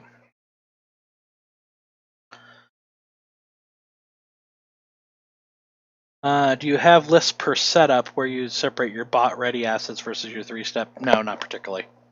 I just have, this has a potential setup, this does not. I've got about a dozen setups that I look for in my per my trading plan. So as it is, it's already a little bit unwieldy having like the ones with the different FA screeners. I don't want to create yet more lists to manage. So I just have, if they're in the list, then that means that I have interest in them. Keep in mind when I'm writing up a setup, this is my level 1 thing because I was just showing you stuff earlier, but when I'm looking at an asset, I always have a text box here that says, what's my setup, what's my location criteria, what's my momentum criteria, what's my market structure, and then I'll put some additional notes down below that, right? And that's on there. That stays on there, right? So I know when I look at the asset what the setup is I'm looking for. Okay. Can you take a look at Brian's bot chart here and tell us why the market is good for a bot? This had a pretty long answer. Thank you, Paz. He put together the details of our back and forth discussion about it, right? So I won't go over that right now, but it's linked in here so you can take a look and see. Yeah, you saved a text template for that. Yeah, I like that. When I saw that you did that, you mentioned that before. I started putting it together for my assets. So that's pretty handy. Can you recommend a time frame if I'm looking for trades that don't last more than 3 to 5 days max? What time frame should I draw locations on? What time frame should I drill for those setups?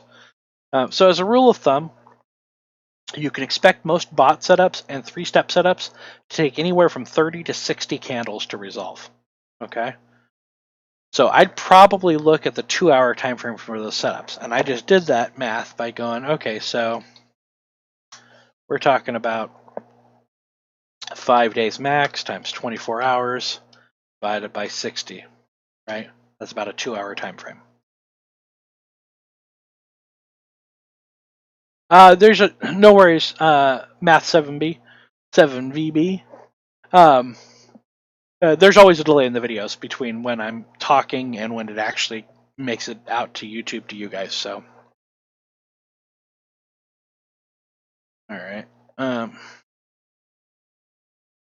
So probably look at 2-hour time frame from setups and probably use a daily chart as my anchor chart. Is it safe to keep several hundred thousands of dollars trading capital on the same broker, or do you quote diversify your trading capital into several brokers? Well, almost my entire portfolio is held at 2 brokers. For my company retirement account, I use wherever my company uses. That's Fidelity in this case. but the vast bulk of my portfolio is at TD Ameritrade. I've got my personal retirement accounts for my wife and I, as well as my regular trade accounts with its Forex sub account. The advantage to that is I have a central place where I can manage all of our accounts. I've got if I do want to take money out of those accounts, I actually have a bank card that I can use for my TD account to just withdraw that straight into cash if I want to do that. I can write checks on that account if I want to send a check to myself instead. So getting paid out of it is easier if it's all on that account or on that broker. I do have accounts at Robinhood, Tasty Trade, and Wanda, but they're pretty small. Right. I've been testing Wanda because I've got some tools in TradingView that let me automate trades based on TradingView alerts, and it's compatible with Wanda. So I'm trying to test that out to see if some of my automated trading can be done through there. Robinhood I have just because it was a novelty and I wanted to check it out. Robinhood's, in my opinion, not quite ready for prime time. It doesn't have proper order management components. Tasty Trade's pretty good for options, but pretty much only for options. For my insured and regulated accounts, I'm not as concerned about diversifying amongst them, right? My TD accounts are, the account types are individually insured and regulated. I might be relying a little too heavily on government regulations to protect me, and splitting up my account amongst different brokers is something I've thought about. But frankly, I would need to have a pretty compelling reason to trade anywhere other than TD Ameritrade, just on the basis that their order management platform is really top notch. I can do whatever I want to do with my orders within TD Ameritrade pretty readily. So I would need something that's pretty equivalent. I have thought, for instance, very seriously about moving to Interactive Brokers, not for its own platform itself, but because they have a very developed API, which lets me use my own tools locally to interact with their API to place my orders and do all of that stuff. And that's pretty compelling. I guess I technically have an account open at IB, but I don't have very much money in there because I'm trying to figure out the API piece. If I can get that to work the way I want it to, probably I will move all my accounts over to IB, to be honest. Okay. Is my volume study correct? The vertical red line at the 25 breakout, the bot. I answered this even though I said I want to see this kind of stuff in the chart, in the spreadsheet. I went ahead and answered this. They were asking basically, is this what we're looking for as far as volume impetus? Yeah, this is spot on. And if I can see this during a bot, that's great. We had a bunch of back and forth on this, whether this bot was valid or not. It's kind of funny because I was looking on a 2 hour, went over a few different charts, but even when we're both on the same thing, we're looking at it. What I'm looking at here, right? We've got, I said we had good location. MACD and RSI look good. OBV was still there, but there's still no volume impetus in here, right? So what we're looking really for is the volume impetus. And then I said the structure was 3 lows was good, but no W afterwards. So we still need the structure following those 3 higher lows. Okay.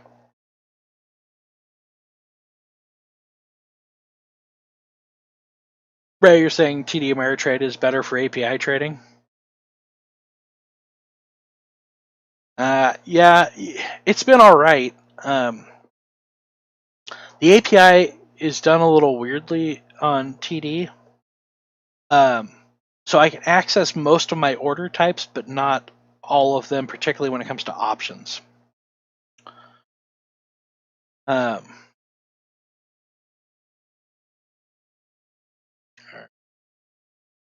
Paz asks, is OBV mandatory for your bot? I wouldn't say it's mandatory. I look at OBV, MACD, and RSI. I need 2 of those to be in agreement. But if I get all 3, great. But it doesn't have OBV doesn't have to be one of them. It could be if I have RSI and MACD both giving me a W on a bullish bot, that's good enough.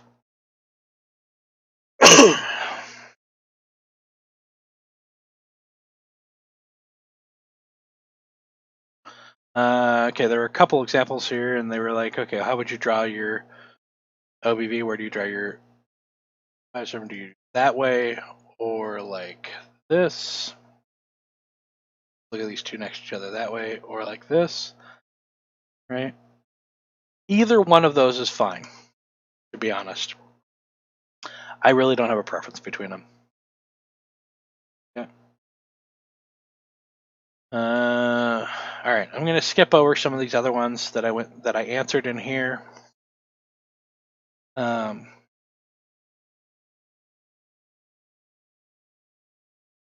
But there are some questions there that are good.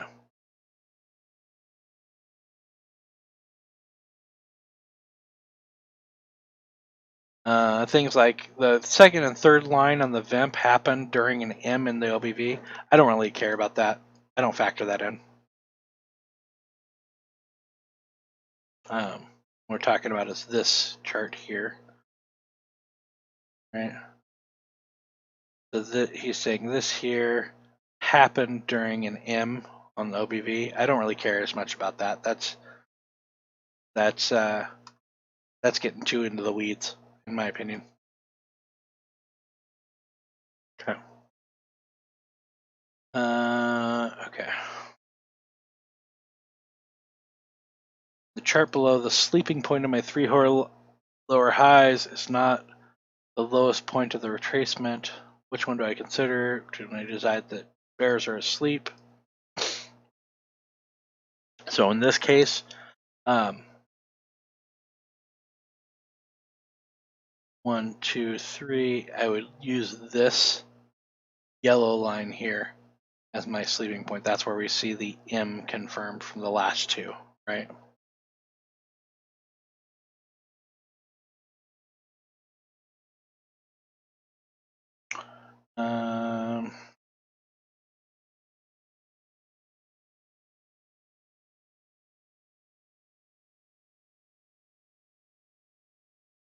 So I'm kind of skipping over some of those, Paz. I know that I've answered those for you, but I'm trying to find ones that have a little universal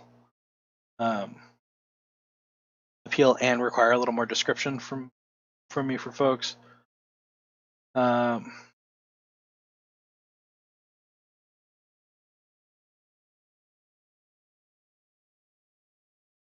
Okay, so Ray Barbecue. That works. Thank you, Paz. That'd be great. Can you go over the Ray Barbecue setup? It's hard to understand from the slides in the library. Will you be posting your Ray Barbecue setup? I'm not going to post my Ray Barbecue setup. It's pretty highly modified. Takes advantage of options in the play. I don't think it's suited for level 1 students, right? But I can go over this really quick. This is actually pretty straightforward.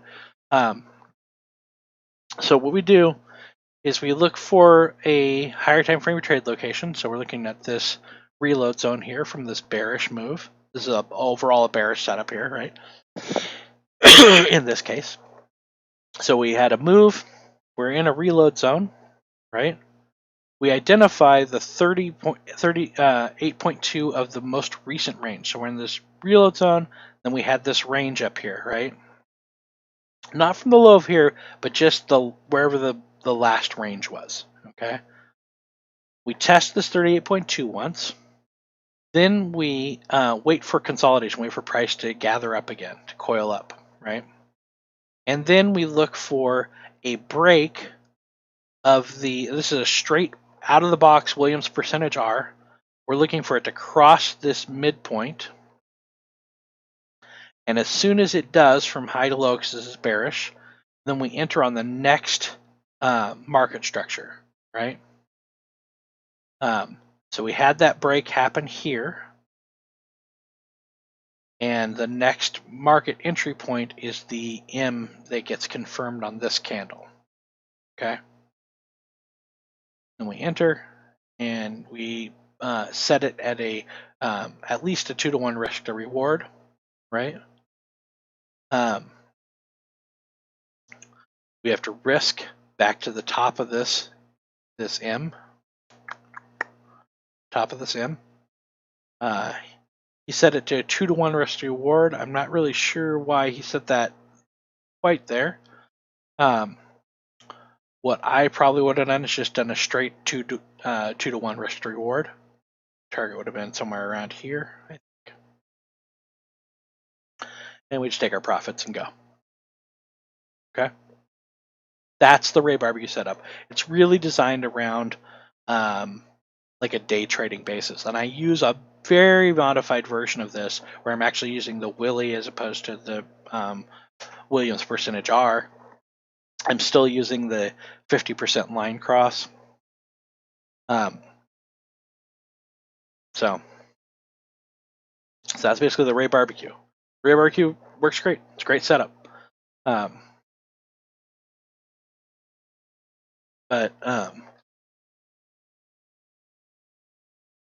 I suspect whoever's looking at this might have been overthinking it when they were saying it was pretty hard to understand from the slides. That seems pretty straightforward to me. Excuse me. I guess let me know if you have any questions about that, or if I need to clarify anything about that more.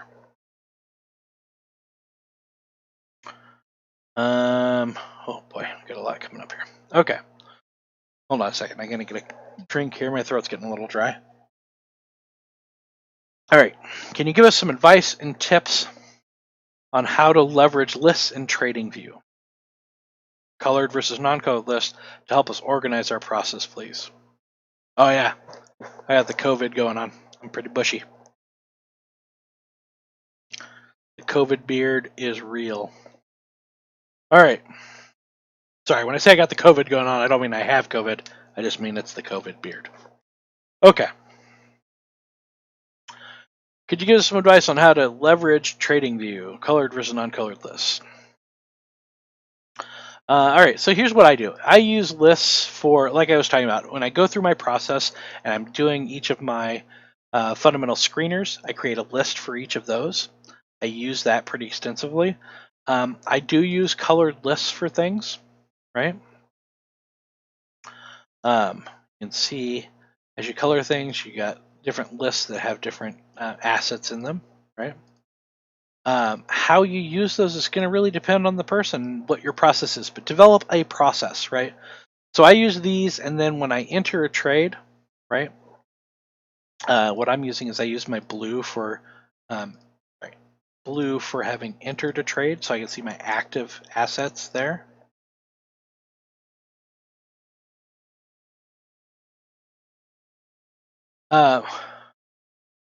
Yeah, life in Oregon is interesting right now. I've got family up in Portland, and Portland's where it's particularly interesting. So I create different lists for those.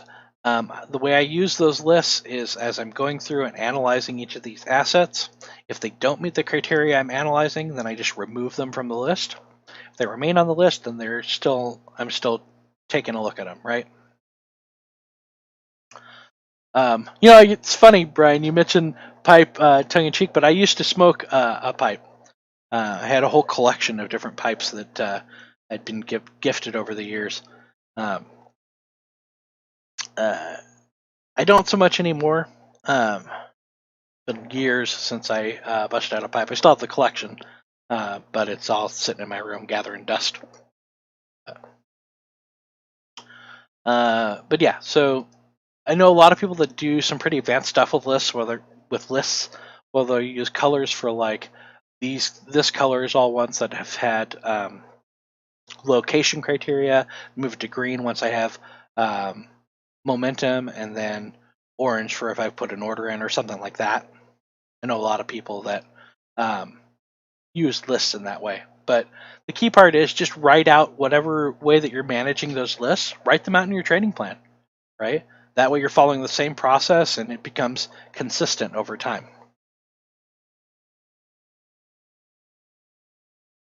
So that's what I would do. I would sit down and I would consider the fact that you have different. How do I say this in a not mathy way? All right, well, I'll just do some mathy. So you have different axes that you can track on. You have colors and you have lists, right? Something can be in a list and be a color. Something can be in no lists and be a color, right? Something can be in a list and have 0 colors. So these are 2 axes that intersect. So you can use those. For instance, how I conceptually think about it is using my lists for my fundamental categories and colors for my technical categories, right? So you might do something like that. Perhaps if you only have, I think there's a total of 5 colors that you can use. So if you have less than 5 setups that you're using, you might use a different color for each setup that you're hunting, right? All right. Can you explain what this section of FinViz means and how to interpret it? Special numbers on the right. So this is about what price analysts are forecasting that the asset's going to be. I don't put a lot of weight into other analysts' predictions unless they tell me specifically how they arrived at those predictions, and even then, I then want to replicate that on my own charts and see if I agree. So I don't really use this section personally at all. The results that an analyst comes to, the conclusions an analyst comes to, is only as valuable as I can understand it and replicate it. So if they're not going to explain to me how they got to it, then they're of no value to me. Okay? And that's true for most analysts. All right. How do you vet setups when massive FA market events happen and mess up your trades? BTC just hit 10K and 3 of my alt trades got stopped out, even with a low stop level that were otherwise correct. Since I got stopped, I have to count them as losses. Really, it's nothing to do with the setup itself, only external factors. That's going to happen. So we said during the course of this program, and something that bears repeating is technical analysis works best in the absence of new fundamental drivers. Okay? So we're going to have these big fundamental events. They're going to reset the table, the waterline, the high water mark. And then technical analytics comes into play, and that's the market determining where the new point of equilibrium between support and demand is. Okay? Support and demand, between supply and demand. As that equilibrium is found between supply and demand, then technical analytics becomes very powerful for predicting movement. And then a new fundamental event happens, and that shakes everything up and moves it. That's going to happen. I still vet my setups over the course of time. This is part of why I do 100 trades in my setups when I'm vetting them. Those 100 trades typically cover about 90 days for me. It takes me a good 3 months to vet a setup. And the advantage of that taking so long is that when you span several months of time, you're going to see how that setup performs through different fundamental events, right? Because different fundamental events are going to happen over the course of those 3 months. Yes, it takes some time to do, but it is well worth seeing what the performance of your setup is over a period of time, over a quarter of a year, right? So there's not really anything new to do when this happens. Sometimes it happens. The important part is analyze your results, right? So if you had a bunch of things fail in a week, take a look at the end of the week. When you look through your journal, when you look through your trading log, look and see, did you do what you said you were going to do? Did you follow your plan? Did you follow your setup? Did you follow your setup correctly?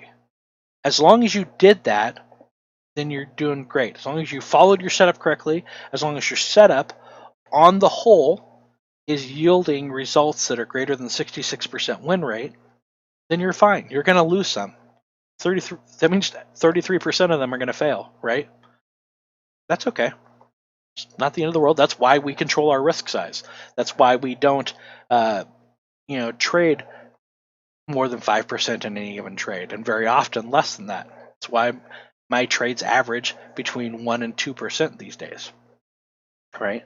2 and 3 normally, but I've cut my trade size in half following the big fundamental event. I guess this kind of answers some of that question. We had this big thing with coronavirus come up, and markets have been crazy, right? And so part of how I deal with that is I've cut my trade size in half. So my average trade size is somewhere between 1 and 2% instead of being between 2 and 3%, right? So yeah, the key thing that you can control is how you behave. You can control how well did you follow your plan, how well did you follow your setup. If you did that and it fails, then it just fails. Not every trade's going to win. We are playing statistics here. So don't sweat these scenarios too much, so long as you're following your setups. It's a great time when you're having feelings like this, because I can tell you wrote this because you're having a big emotional reaction to the fact that you lost those 3 You got those 3 alt trades stopped out. It's okay that you have that. Journal about it. Get those emotions out and recognize that, okay, those are going to happen. Sometimes it sucks. In fact, journal when things are good. Sometimes you need to get that out, right? So that you can then just behave rationally and follow your setup and follow your plan. Okay?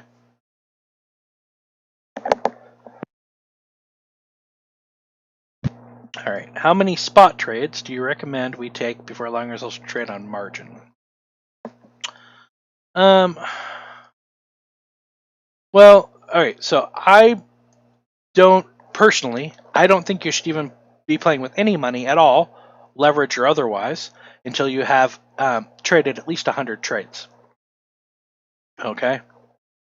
Now, as far as when you incorporate margin versus a non-margin account, it's a bit of a judgment call. I don't use a specific number on that. What I want more is how well do you have your process down, right? Are you struggling to make sure you follow all the steps on it, or is it pretty much old hat? Because that's basically where I say, okay, now you can look at introducing margin. You need to have the rest of your process down first, and then you can incorporate things like margin into your trading, because margin involves some additional things that you have to consider. What does the fee look like for your margin exchange, right? Are your fees higher? Are they lower? Are they the same? How does margin work at that exchange? How margin works on simple effects is different than how margin works on BitMEX, right? How does margin work? Can I adjust the margin in a position while the position's on? Like you can do that in BitMEX. I can't do that at other places, right? How am I going to deal with that?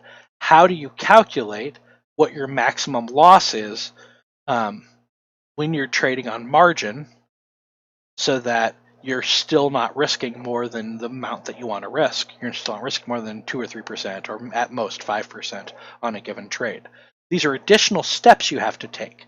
So it's really important that you have the rest of the process down first and then incorporate things like margin, where you have some additional steps you have to follow. Okay? So it's less about a flat number of spot trades. It's more about what is your comfort level? Can you add some things to the mix? If so, then you can start looking into margin, right? But you have to have the rest of the pieces in place.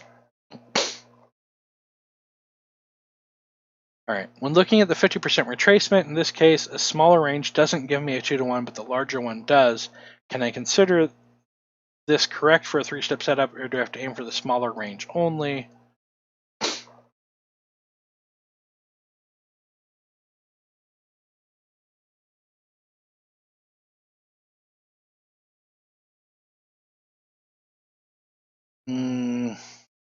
I don't love it, I'll be honest. Because we've already done this move up here, I don't know if you're going to have the wherewithal to push up into that.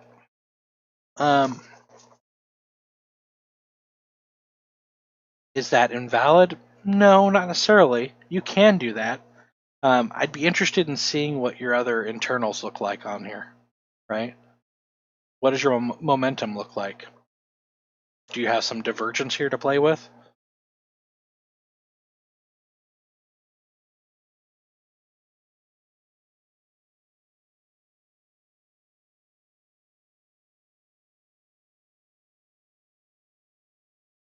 Please explain why 78 to 80% of liquidity happens in London kill zone exactly on Tuesday and Wednesday.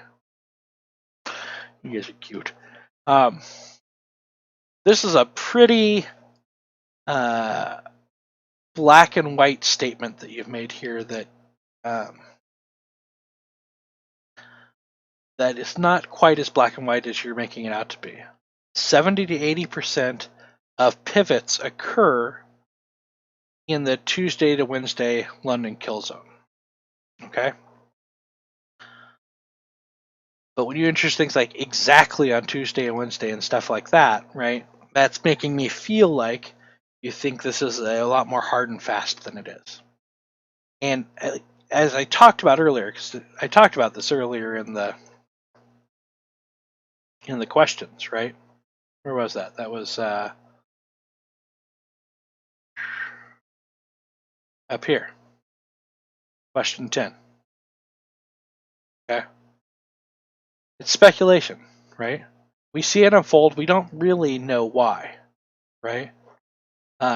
Why is a very difficult question because there's a million different actors happening, and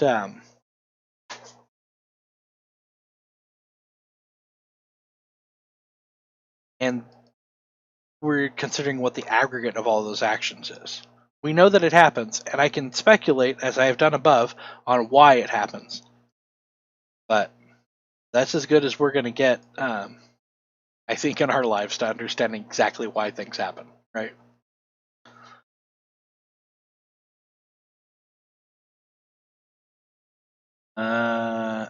Paz says it was more of a generic example, Graham, not for that specific asset. Oh, okay. It's a good idea to aim for the 0.5 retracement. So here's the things to consider about this. So time horizon is real, okay? When we're looking at a 3-step setup, we have to look at how long did it take us to get down here. It's probably going to take us about half that time to get back up. Now, it kind of feels like this move already happened here to this 50%, right? And then here we are after that move down near this, like probably its 88.6 level, right? Are we going to come all the way back up to this level? I don't know, man. So time horizon is one thing. If we're going to look to that, we're probably going to look out to here somewhere to see that filled if it's going to hit there. I'm not a big fan of it. I kind of feel like this move already happened, right?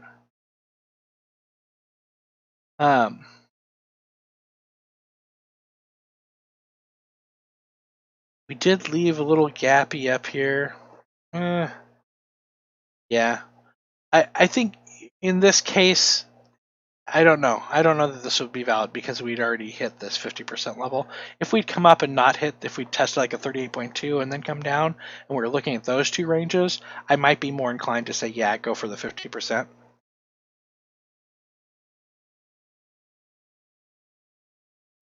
So, in general, I would prefer the shorter time range because they're going to be resolved sooner, and we're going to see what comes out of it come out of it. I'd rather aim for that if you can get a 2-to-1, and then trail up past that. And if you can't get a 2-to-1 there, honestly, I'd probably just move on to the next asset. Like I said, I think we've already kind of used this move up. I think it's kind of already happened.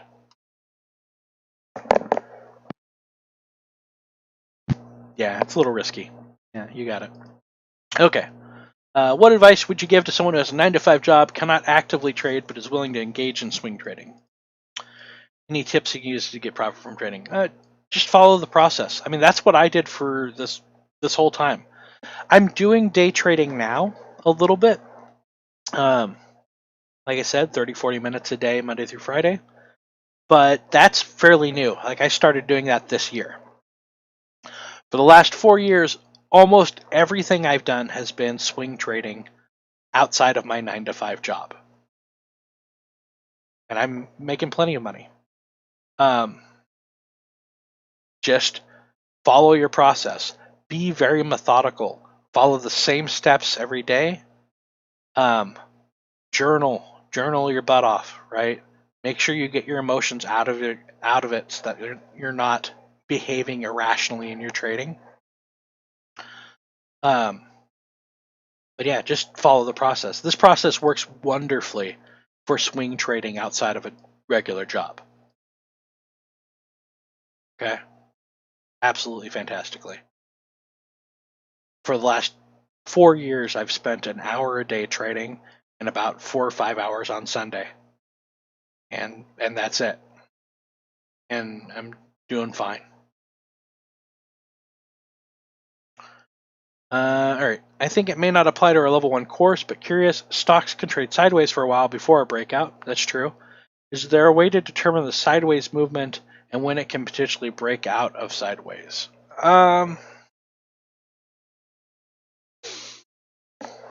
Yeah, you're right. It's not really a level 1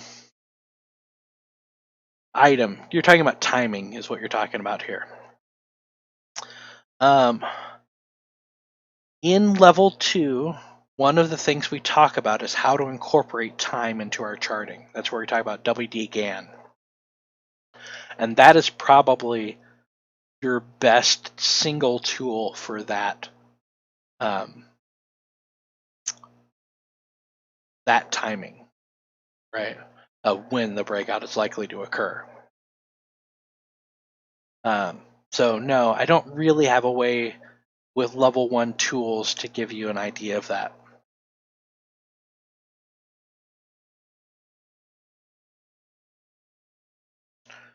All right, guys.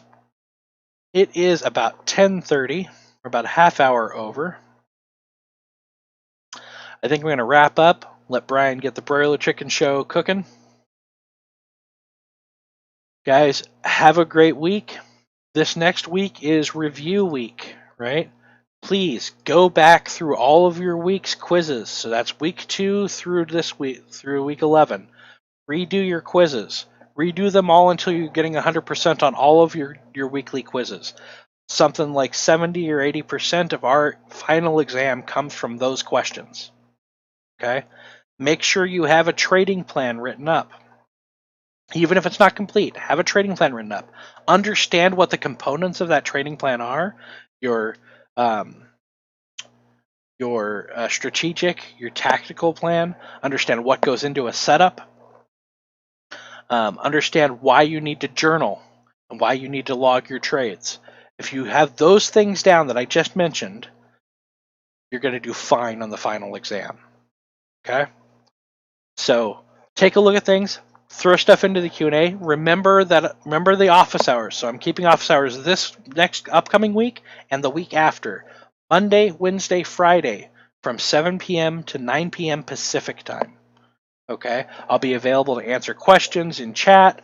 I'm going to be answering stuff in the Q&A document. Just be sure to put information in, put questions in that you have, right? Practice, practice, practice. Do your paper trading. If you haven't done any paper trading up till now, do spend as much time as possible in the next 2 weeks doing paper trading so that you can ask questions about it.